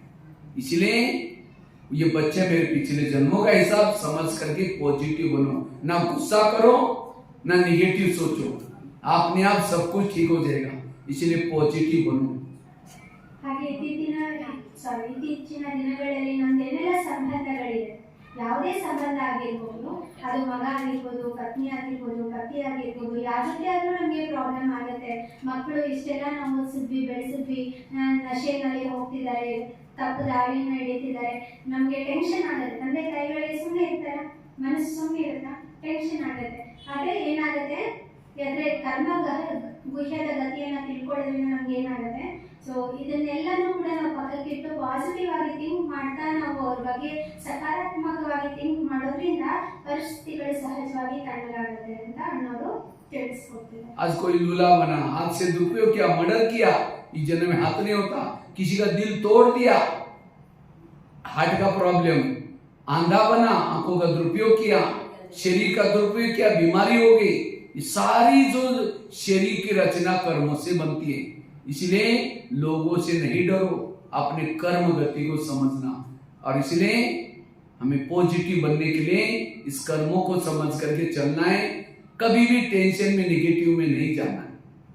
ಹಾಗಾಗಿ ಕೆಲವರಿಗೆ ಕೈ ಇರೋದಿಲ್ಲ, ಕೆಲವರಿಗೆ ಹಾರ್ಟ್ ಪ್ರಾಬ್ಲಮ್ ಇರುತ್ತೆ, ಏನು ಅವರು ಆ ಒಂದು ಪರ್ಟಿಕ್ಯುಲರ್ ಅಂಗದಿಂದ ಅಂತ ದೊಡ್ಡ ಪಾಪವನ್ನ ಮಾಡಿರ್ತಾರೆ, ಯಾರಾದ್ರೂ ಮನಸ್ಸನ್ನ ಮುರಿದಿರ್ತಾರೆ, ಆಳವಾಗಿ ಹೃದಯ ಹೊಡೆದೋಯ್ತು ಅಂತ ಹೇಳ್ತಾರೆ, ಅಂತವರಿಗೆ ಹಾರ್ಟ್ ಪ್ರಾಬ್ಲಮ್ ಆಗುತ್ತೆ. ಹೀಗೆ ಕರ್ಮದ ಗುಹ್ಯವತಿಯನ್ನ ತಿಳ್ಕೊಂಡು ನಾವೇನ್ ಮಾಡ್ಬೇಕು, ಅದರಿಂದ ನಾವು ಸಕಾರಾತ್ಮಕವಾಗಿ ತಿಳ್ಕೊಂಡು ನಡ್ಕೋಬೇಕಾಗುತ್ತೆ ಅಂತ ತಿಳಿಸ್ತೀವಿ. अगर मुझे हल्का बनना है, मन को चुप रखना है, मन के टेंशन से दूर रहना है, इस कर्म गति की गहराई में जाने की जरूरत है। और जब तक कर्म को चुक्त नहीं करेगा, वापिस कोई भी परमधाम में नहीं जाएगा। ಅಣ್ಣವರು ಹೇಳ್ತಿದ್ದಾರೆ, ಹಾಗಾಗಿ ನಮ್ಮ ಕರ್ಮ ಗತಿಗಳನ್ನ ತಿಳ್ಕೊಂಡು ನಾವು ಪ್ರತಿಯೊಂದರಲ್ಲೂ ಸಹ ಸಕಾರಾತ್ಮಕವಾಗಿ ತಿಳ್ಕೊಳ್ತಾ ಒಂದೊಂದು ಕರ್ಮವನ್ನ ನಾವು ಮಾಡ್ಬೇಕಾಗತ್ತೆ. ಕರ್ಮದ ಗತಿಯಿಂದ ಯಾರು ತಪ್ಪಿಸ್ಕೊಳಕ್ಕಾಗಲ್ಲ. ತಮ್ಮಿಂದನೂ ಭಯ ಪಡಬೇಡಿ. ಯಾವ್ದ್ರಿಂದ ಮುಖ್ಯವಾಗಿ ಭಯ ಪಡಬೇಕು? ಕರ್ಮದ ಗತಿಯಿಂದ. ಹಾಗಾಗಿ ಕರ್ಮದ ಒಂದು ಗತಿ ಏನಿದೆ, ಅದರ ಫಲ ಅದನ್ನ ಭೋಗಿಸದೆ ಯಾರು ಸಹ ರಿಟರ್ನ್ ಪರಂಧಾಮಕ್ಕೆ ಹೋಗ್ಲಿಕ್ಕೆ ಸಾಧ್ಯ ಆಗೋದಿಲ್ಲ. ಹಾಗಾಗಿ ಅದನ್ನ ಗಮನದಲ್ಲಿ ನಾವು ಇಟ್ಕೊಂಡು ನಡ್ಕೊಂಡು. और चुक्त करने के लिए बाबा ने 3 तरीके रखे कर्मों के हिसाब से। एक है योग, योग से चुक्त करो, योग से चुक्त करेगा जीवन मुक्ति में उमंच पर प्राप्त करेगा। अन्यथा सहन करो और वो आपको तंग करेगा, आपको सहन करना है, पद कम हो जाएगा। नहीं तो तीसरा भी है, बिल्डिंग गिरेगी, उसके नीचे दब जाएंगे, चिल्लाएंगे भगवान मुझे निकालो, भगवान चिल्लाते रहेंगे तो भी हिसाब चुक्त होंगे, वो मुक्ति में चला जाएगा, ना सत्ययुग ना त्रेता में आएगा। इसलिए अभी बाबा कितना कहते बच्चे योग लगा, हम लगाते नहीं। और जब तक इस हिसाब तो चुक्त नहीं करेंगे, पावन आत्माएं नहीं बन सकती। विनाश से भी जिसको कहता है धर्मराज की सजा, धर्मराज में बैठ करके डंडे नहीं लगाएगा। समुद्र का पानी हिमालय को छूने के लिए जाएगा, जब जाएगा आते समय सबको लेके अंदर चला जाएगा। उस समय कितना दुख कितना दर्द होगा और सारा उस समय विकर्म खत्म होंगे और तब आत्माएं चली जाएगी। ಹಾಗಾಗಿ ಕರ್ಮದ ಗತಿಯನ್ನ ತಿಳ್ಕೊಂಡು ನಾವು ನಡ್ಕೋಬೇಕಾಗಿದೆ. ಈ ಕರ್ಮದ ಗತಿ ಇದುವರೆಗೂ ನಾವು ಕೇಳಿದ್ದಾರೆ ಅಲ್ವಾ, ಎಲ್ಲರೂ ಮನಸ್ಸಿನಲ್ಲಿ ಯೋಚನೆಗಳು ನಡೀತಿರುತ್ತೆ, ಇದರಿಂದ ಹೆಂಗೆ ಹೊರಗೆ ಬರೋದು, ದಾರಿ ಏನಿದೆ ಇದೆ ಇದೆಯಾ ಇಲ್ವಾ? ಹಾಗಾಗಿ ಅಣ್ಣವರು 3 ದಾರಿ ಇದೆ ಅಂತ ಹೇಳಿ ನಮಗೆ ಕರ್ಮದ ರಹಸ್ಯವನ್ನ ತಿಳಿಸ್ತಾ ಅದರಿಂದ ಹೊರಗೆ ಬರ್ತಕ್ಕಂಥ ದಾರಿಯನ್ನ ತಿಳಿಸ್ತಾರೆ. ಒಂದನೇದಾಗಿ ಮುಖ್ಯವಾಗಿ ಭಗವಂತನ ಮೂಲಕ ಸಿಕ್ಕಿರ್ತಕ್ಕಂಥ ಒಂದು ವಿಶೇಷ ಅಸ್ತ್ರ ಕರ್ಮದ ಗತಿಯನ್ನ ಉಳಿಲಿಕ್ಕೆ ಏನು ಯೋಗ. ಈ ಯೋಗವನ್ನ ನಾವು ಯಥಾರ್ಥವಾಗಿ ವಿಧಿಪೂರ್ವಕವಾಗಿ ಮಾಡಿದೀವಿ ಅಂದ್ರೆ ಅದರಿಂದ ನಾವು ಸಹಜವಾಗಿ ಕರ್ಮದ ಲೆಕ್ಕಾಚಾರದಿಂದ ಹೊರಗೆ ಬರ್ಬೋದು. ಅವ್ರು ಏನ್ ಮಾಡ್ತಾರೆ, ಯೋಗದಿಂದ ಕರ್ಮ ಲೆಕ್ಕಾಚಾರ ಚುಕ್ತ ಮಾಡ್ಕೊಂಡಿರೋರು ಜೀವನ್ ಮುಕ್ತಿಯನ್ನ ಪಡ್ಕೊಳ್ತಾರೆ. ಎರಡನೇದು ಸಹನೆ ಮಾಡ್ಕೊಳ್ಳೋದು. ಯಾವುದು ಸಹ ಒಂದ್ ಕೈಯಿಂದ ಶಬ್ದ ಬರೋದಿಲ್ಲ ಅಂತ ಹೇಳಿದ್ದಾಯ್ತು. ಈಗ ಬಂದಿದೆ ಅಂದ್ರೆ ನಾವು ಅದನ್ನ ನಿಶ್ಚಿಂತವಾಗಿ ಸಹನೆ ಮಾಡ್ಕೊಳ್ಳೇಬೇಕು. ಇಲ್ಲ ಅಂದ್ರೆ ಇಲ್ಲಿಂದಲೂ ತಪ್ಪಿಸ್ಕೊಂಡ್ಬಿಟ್ವಿ ಅಂದ್ರೆ ನಾಳೆ ದಿನ ವಿನಾಶ, ಭೂಕಂಪ ಆಗತ್ತೆ, ಎಲ್ಲೋ ಹೋಗಿ ಬಿಲ್ಡಿಂಗ್ ಮಧ್ಯದಲ್ಲಿ ಸಿಕ್ಕಾಕೊಳ್ತೀವಿ, ನಾಳೆ ದಿನ ಸುನಾಮಿ ಬರುತ್ತೆ. ಅಣ್ಣವ್ರು ಹೇಳ್ತಿದ್ರು ಹಿಮಾಲಯ ಪರ್ವತವನ್ನ ಸಾಗರ ಬಂದು ನುಂಗ್ಲಿಕ್ಕೆ ಬರುತ್ತೆ. ಆ ರೀತಿ ನುಂಗಬೇಕಾದ್ರೆ ಬರ್ಬೇಕಾದಾಗ ಹೋಗ್ಬೇಕಾದ್ರೆ ಎಲ್ಲವನ್ನೂ ಎಳ್ಕೊಂಡು ಹೋಗುತ್ತೆ. ಇಷ್ಟು ಪರಿಸ್ಥಿತಿ ಆತ್ಮ ಅನುಭವಿಸುತ್ತೆ ಆ ಸಂದರ್ಭದಲ್ಲಿ. ಇದು ಎಲ್ಲರೂ ಸಹ ಏನು ಅಲ್ಲಿನೂ ಅನುಭವಿಸ್ತಾರೆ, ಆದ್ರೆ ಏನು ಬರೀ ಮುಕ್ತಿಗೆ ಮಾತ್ರ ಹೋಗ್ಲಿಕ್ಕೆ ಸಾಧ್ಯ ಆಗುತ್ತೆ. ಇದನ್ನು ಈ ಒಂದು ಕರ್ಮದ ರಹಸ್ಯವನ್ನು ಅಣ್ಣವರು ನಮಗೆ ತಿಳಿಸ್ತಾರೆ. अभी ट्रैफिक कंट्रोल हम करेंगे 12 बजे, खड़े होकर के करेंगे ट्रैफिक कंट्रोल, ठीक है?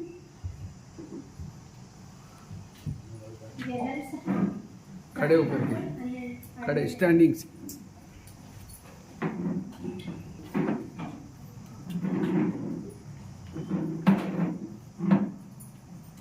ट्रैफिक कंट्रोल है, हम एक्सरसाइज भी करेंगे, सभी हाथ ऊपर करेंगे, ऊपर। हाँ, इसका फोटो ले लो भाई। ऐसा उसको पीछे से पंजे उठाएंगे जोर से। कोई गीत बजा दो, कोई भी दूसरा कोई भी गीत बजा। ट्रैफिक कंट्रोल नहीं, दूसरा गीत बजा दो। हाँ।